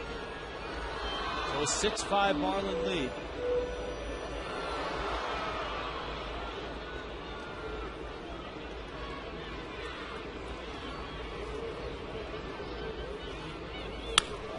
Fastball, Ugla out in front.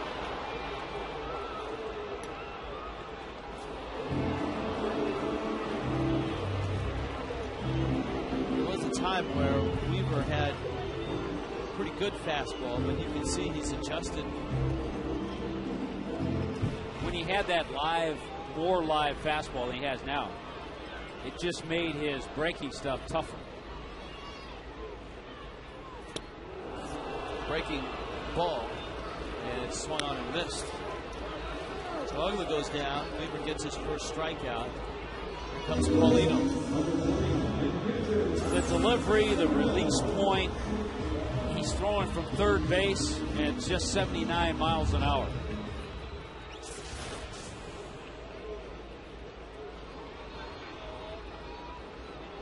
Paulino has struck out twice, and he hit the ball that Kemp dropped in center, which is a key play in this game. On the infield, DeWitt makes the catch, but the Marlins strike for 2. Jorge Cantu has driven in 5 of the Marlins' 6 runs in this ball game. Can you say player of the week candidate?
And our baseball basics, look at that, right on the line.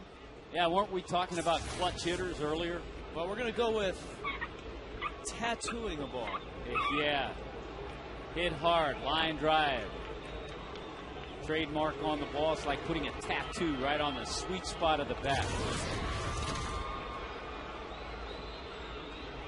Georgie is all tatted up this week. I mean, you look at the series that he had in New York, so far the series that he's had here against the Dodgers. He's tied his career high 5 other times in his career. He's had 5 RBIs in a game. He has 2 homers and 10 RBIs, and this is game 6. And I, on the way out, lobbied for Player of the Week honors, and certainly he'll get consideration. He'll get consideration, but half the Phillies lineup will too. Maybe they'll split the vote.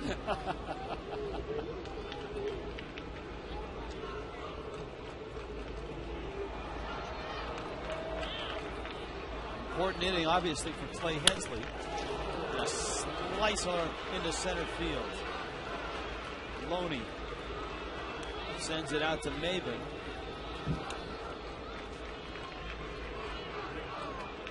give credit, too, to the young hitter with the Braves, 20-year-old Jason Hayward. Got off to a good start early in the week. Then he had an 0 for 5 in that game in San Francisco. But you know what? He came back last night, had a 3 for 3 night with a home run. 3 for 3 is Belliard in this one. Hensley delivers a strike. This is Clay Hensley's game to win. Remember, he took over in the 7th for Anibal Sanchez.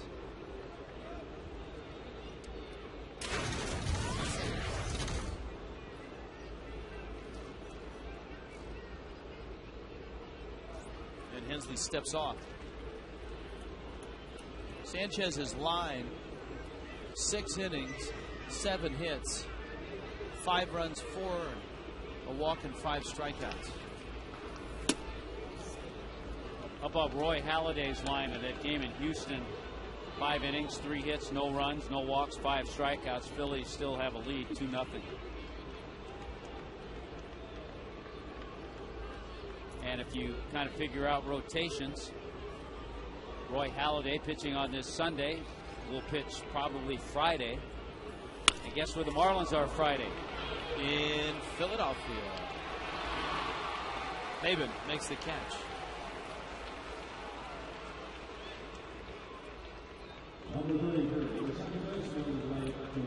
Here comes Blake DeWitt. And so that would be Sanchez's turn to pitch for the Marlins. Sanchez against Halladay. Josh Johnson will pitch on Thursday. He'll pitch the last game of the Reds series. Aaron Harang and Josh Johnson on Thursday. Chris Volstad, Homer Bailey on Wednesday. Nate Roberts and Bronson Arroyo on Tuesday. And tomorrow night, this is a good one. Ricky Nolasco against Johnny Cueto. There will be some swings and misses tomorrow night. DeWitt fouls it, and it's 0-2.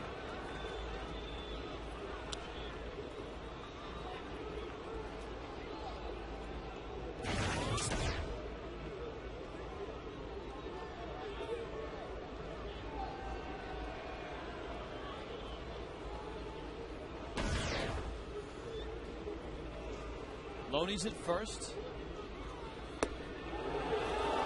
Hensley just missed. Big breaking ball, might have come around the plate, off the plate, but it was a good pitch. Let's see what Fox Tracks tells us. Probably off the plate. The crowd behind home plate wanted it, though. Chopper foul.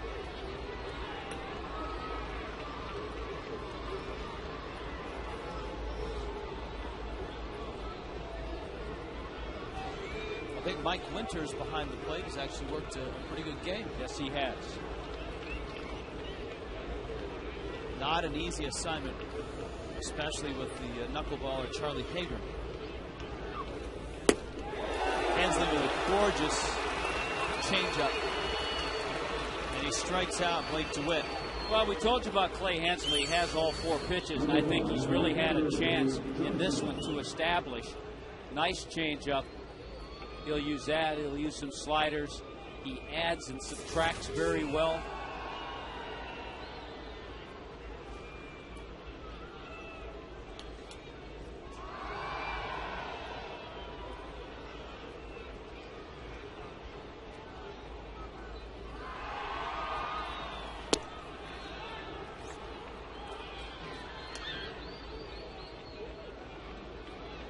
Reed Johnson takes ball 1.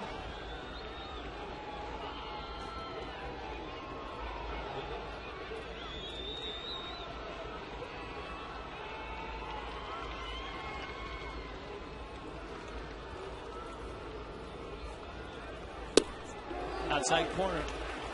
This is more like the Clay Hensley we saw all spring than in the 2 relief appearances where he came into tough jams. I think your point about Hensley being able to come in and start an inning is significant. for a guy that has done a lot of starting in his career and started in spring training. Notice on that little sequence how Ronnie Paulino for a second shifted in, maybe to distract the hitter, to get him thinking, okay, in's going to be fastball.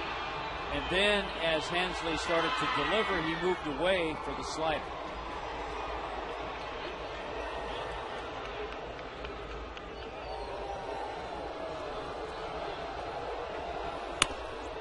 Right down the middle, and it's drilled into center field. Maben over to the gap to cut it off. Picks it up. That's going to chase Loney to third, and Reed Johnson has his second hit of the ballgame. Now, A.J. Ellis is due up, but as you pointed out, the Dodgers have an all-star cast of reserves in this game. And that would include Andre Ethier, who hasn't actually been an all-star, but probably should have been last year with the year he had.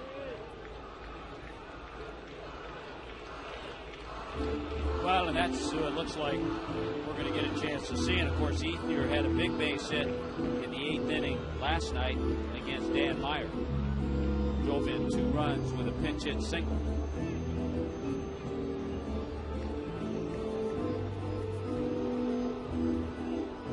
And I'll be quite honest, I think if Freddie felt more comfortable with Dan Meyer and Reniel Pinto, this would be an opportunity to use it. But he doesn't. I don't think anybody else does either, as far as getting out lefties. So until that time comes, a certain point of the season, he's going with a guy who right now is throwing the ball pretty well.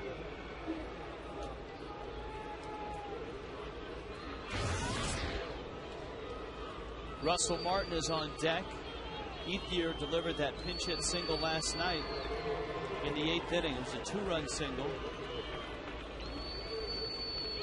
The Marlins had a 1-run lead in that game, and Ethier erased it with one swing of the bat. He pops it up, Paulino's back, and it's out of play. And that 2-run single put the Dodgers on top. Kemp's homer in the 9th stretched the lead to 2, but of course the Marlins got 3 in the bottom half.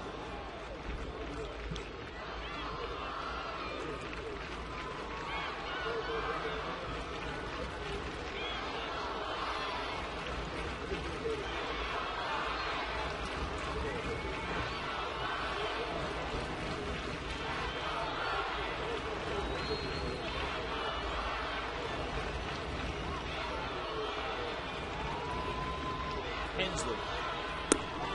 Breaking ball misses low.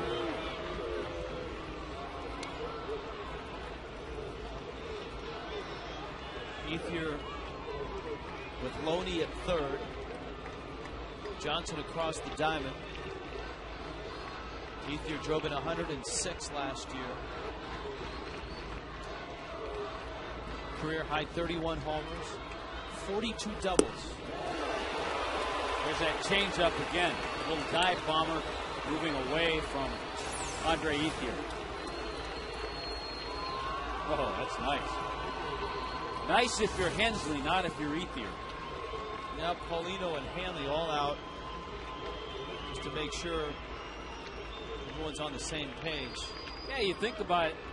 You know, you might want to waste a pitch, but if he comes back and throws that same pitch in that area, it's a good pitch. But he may want to set it up with something else.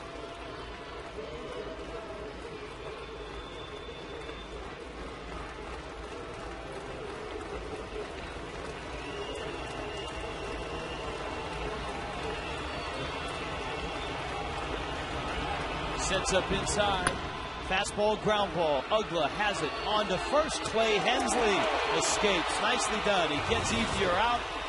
Hangs on to the lead. Bottom of the 8th coming up. 6-5 Fish.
with a 2-run double to put the Marlins on top 6-5. Think of the 3 different pitchers that he did all that against. Absolutely opposite in contrast. A few changes now for the Dodgers. Russell Martin will come in and catch. And we saw Troncoso last night. There are actually some who are Dodger fans that were expecting Troncoso to come out and pitch again instead of George Sherrill, because he had a very easy inning in the 8th inning, 1-2-3 inning. So they're second guessers on the other coast just as well. Cody Ross, Gabby Sanchez, and then the pitcher spot.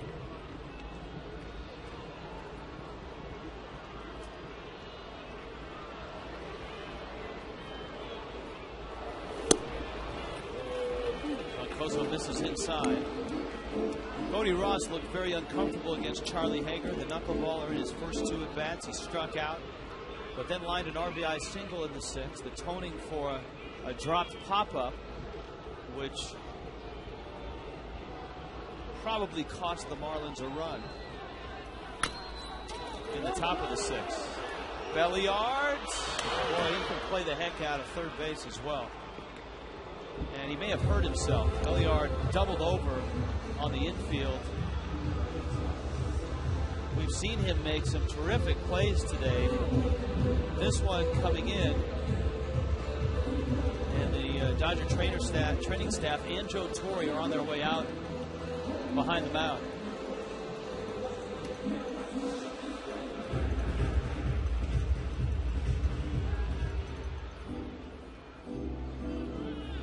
Belliard really hasn't moved. He hasn't started to walk or do anything. Yeah, he's kind of standing there. Joe Torre wants to make sure he's okay. Getting the start today in place of Casey Blake. Belliard, you could plug him in anywhere. He looks okay. I mean, I don't know what he did, but he's fine now. He looks like. See how he has his pants? He didn't have them like that last night. Remember when he pinch hit? He had the longer look. That's how he usually wears it. He's got 3 hits. Let's check in with Frank Ford. Frank? All right, guys, stay tuned for Marlins Live post-game. We'll talk with one of the principals in today's game. We'll have the comments of manager Freddie Gonzalez, and we'll wrap up today's season finale against the Dodgers. After this pitch by Troncoso, I want to show you something I saw in the stands as Gabby takes ball 1. I was wandering through the stands, and who says Marlin fans aren't creative? Take a look at this. Was his name Bart? No, how about this? A Marlins jersey with Bartman. And this guy's name is Will Gordon, and he's wearing the number 18 because who was the left fielder for the Cubs in the Bartman incident? Moises Alou. So there you go. Pretty creative jersey by a Marlins fan we found today, guys. Yeah, well, that would really show me something if that fan would wear that at Wrigley Field.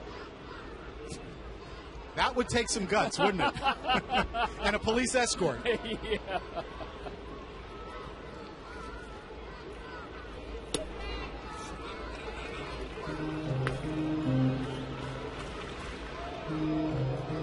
Sanchez has walked twice and struck out.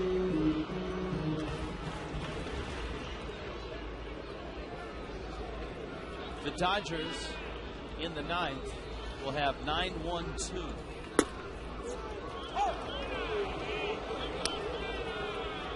Leo Nunez getting ready for that 9th inning.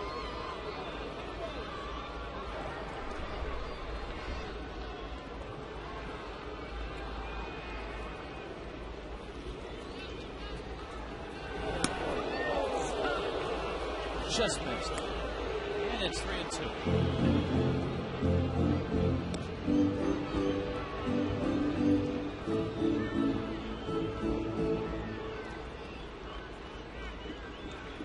You can see on the barrel of Sanchez's bat, the contact points.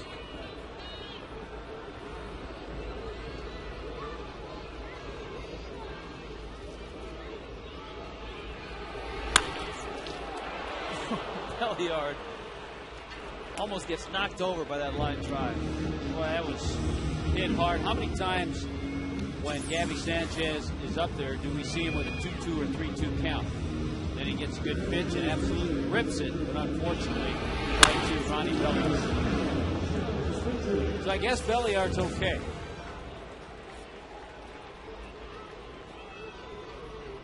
Here's Helms. West is going to pinch hit. Last night he had a role in the Marlins comeback. He pinch hit in the ninth.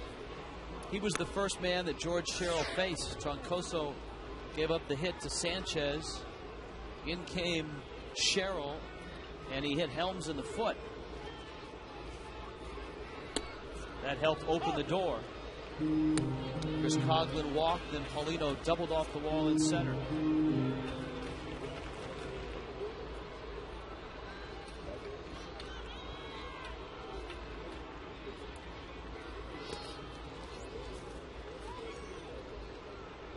Helms, the franchise leader in pinch hits, with 45.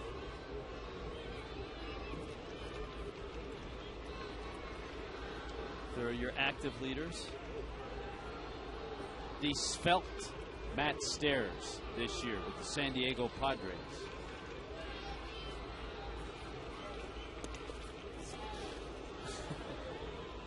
That one kicking off of Russell Martin, who thought he was going to get the day off. Hey, it's fun to look at different scores. You were talking about Santana in that game against the Nationals. Johan, 5 innings, 5 hits, 5 runs, a big blow, the grand slam. But guess who has outpitched him today? 7 shutout innings, allowing 5 hits. Livan Hernandez just keeps coming back.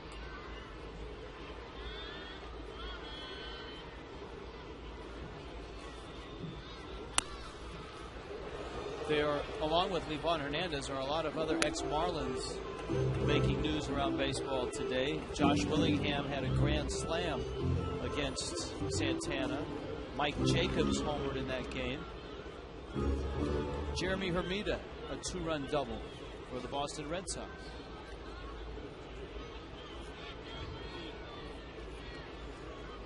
Troncoso. Helms had watched a couple breaking balls in the dirt, then got a fastball. It counts 2-2.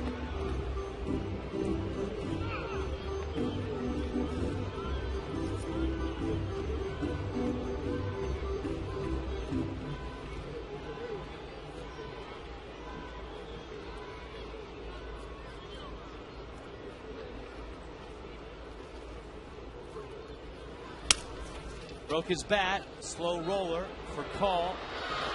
Makes the play. Inning over. Leo Nunez comes in and tries to save a 1-run game in the ninth against the Dodgers.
Well, the Marlins were the best in the National League in one-run games last year.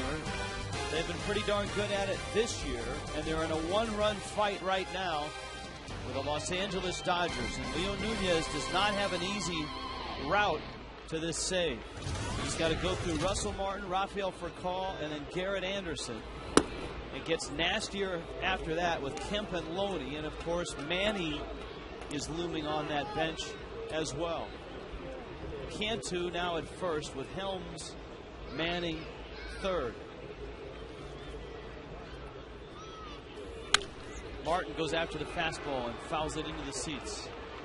The Marlins bullpen, Tommy, has been uneven. There have been some bad nights. There have been some good nights. And Leo Nunez has been a part of both. And I think as a closer especially, you want to get that consistency, and it's a little harder, I think, than a guy who's in there every day. It didn't miss by much. And it's 2-1. A look on Fox Tracks. Probably low. Yep. Oh, wow, right there. I'm sure the umpires just love Fox Tracks.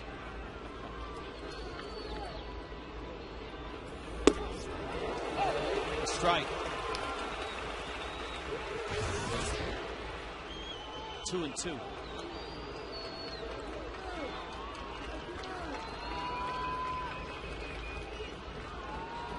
I don't think Nunez has thrown Martin his changeup yet.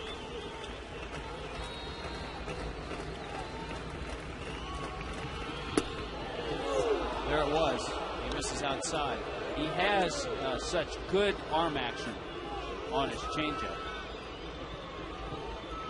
which is about the speed of Charlie Haeger's fastball.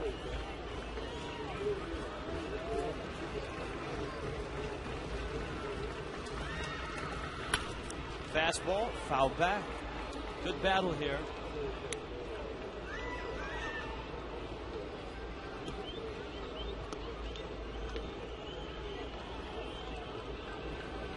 Anibal Sanchez, 6 innings worth. Clay Hensley for 2. Nunez in the 9th. 3-2 coming. Missed. Walks the leadoff man. And Martin is a decent runner as well. He's going to bring up Furcal, who is very difficult to double up and might be bunting. It's only the second walk issued by the Marlins today. Sanchez in his 6 innings just 1. Clay Hensley none in his 2. Ball's down low. And it's 1-0. To close games, you obviously have to throw strikes. And in this Dodger lineup, the deeper Nunez gets in it, the tougher the hitter is going to be.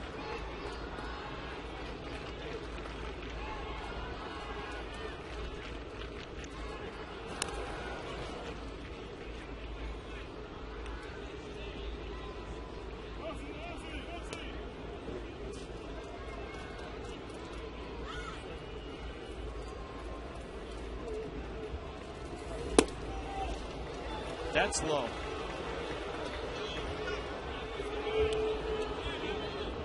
Two and 0.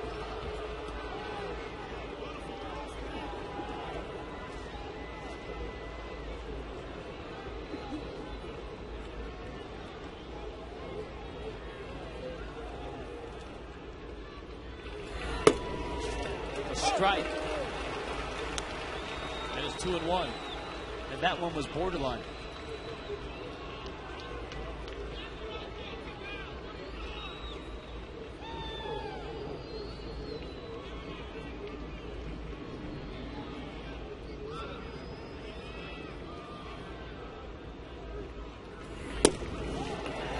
Job by Paulino. Yeah, and that one was borderline.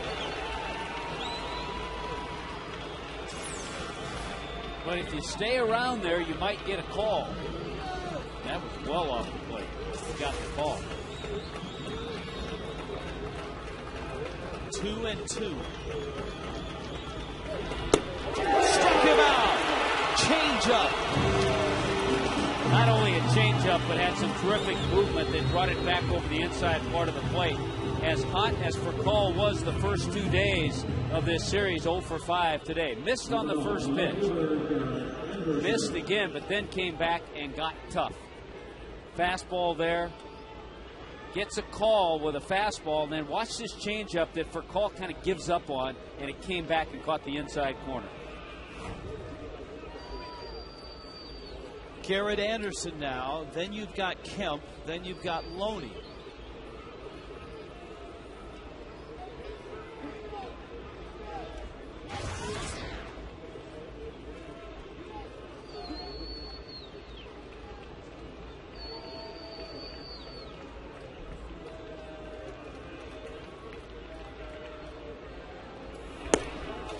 Strike one.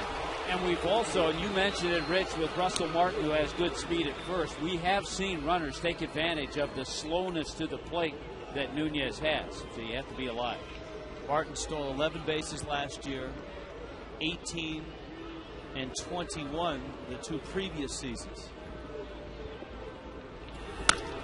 That ball smacked into right field, hit well. Cody over to cut it off. Around second on his way to third is Russell Martin. And so the Dodgers are set up with their big bat coming up. Runners at the corners with 1 out in the 9th. Well, that's what that base hit did.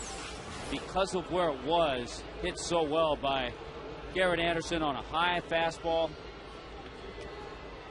Garrett Anderson now against Leo Nunez is 5 for 8. So he took advantage of that high fastball, and it chased Martin over to third. Randy St. Clair is out to talk to Nunez now. Matt Kemp has been a tough out, not only for the Marlins, but for the rest of the National League. 2 for 4 in this one. Kemp, of course, last night hit the long home run and had an RBI single. Then you got a left-handed bat in Loney.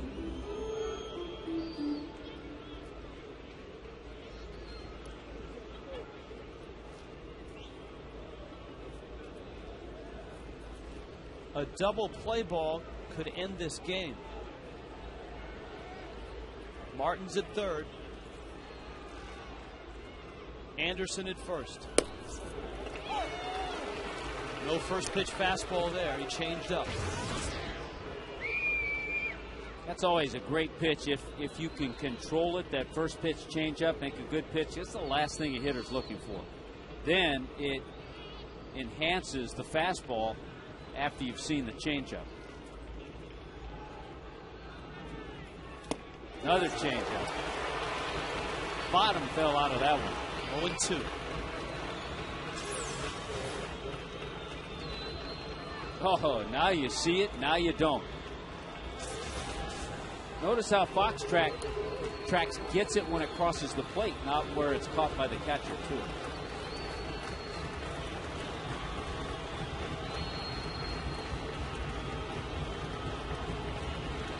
Oh-2. Got him with another changeup. 3 gorgeous changeups in a row, and here comes Loney with 2 outs. Just tremendous. 3 of the same pitches, all getting a tough hitter. And be careful with Russell Martin at third. He kind of bluffed down. And remember, it was Leo Nunez who balked the other night in New York. So you got to be careful of that. And I'm sure Leo Nunez is aware of it as well.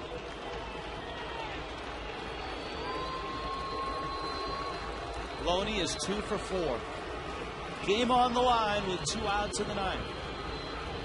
The tying run is 90 feet away. The go-ahead run is over at first base. Nunez stays with the changeup and misses.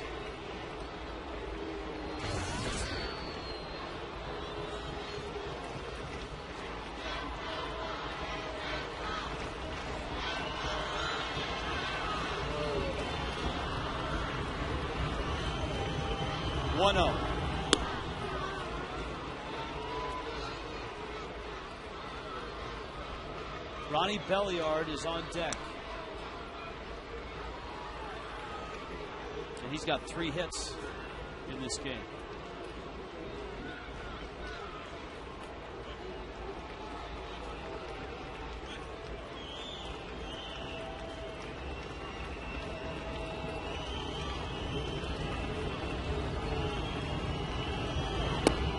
Change up a strike at the knees. Let's see, he's thrown 6 straight changeups.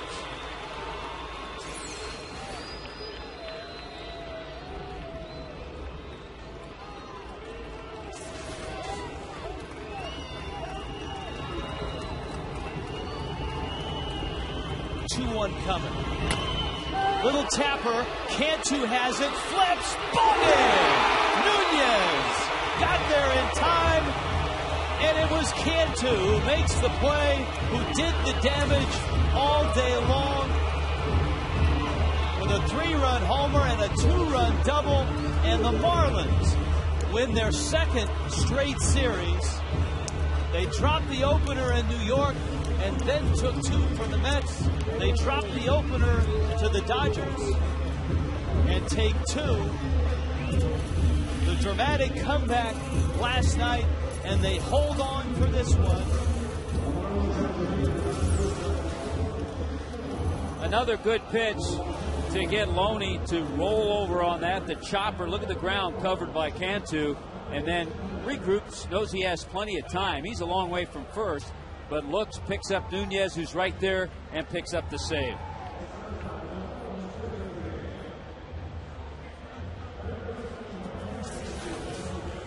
The changeup. Nunez has a great one, and it was working today. 6-5 the final. Marlins live.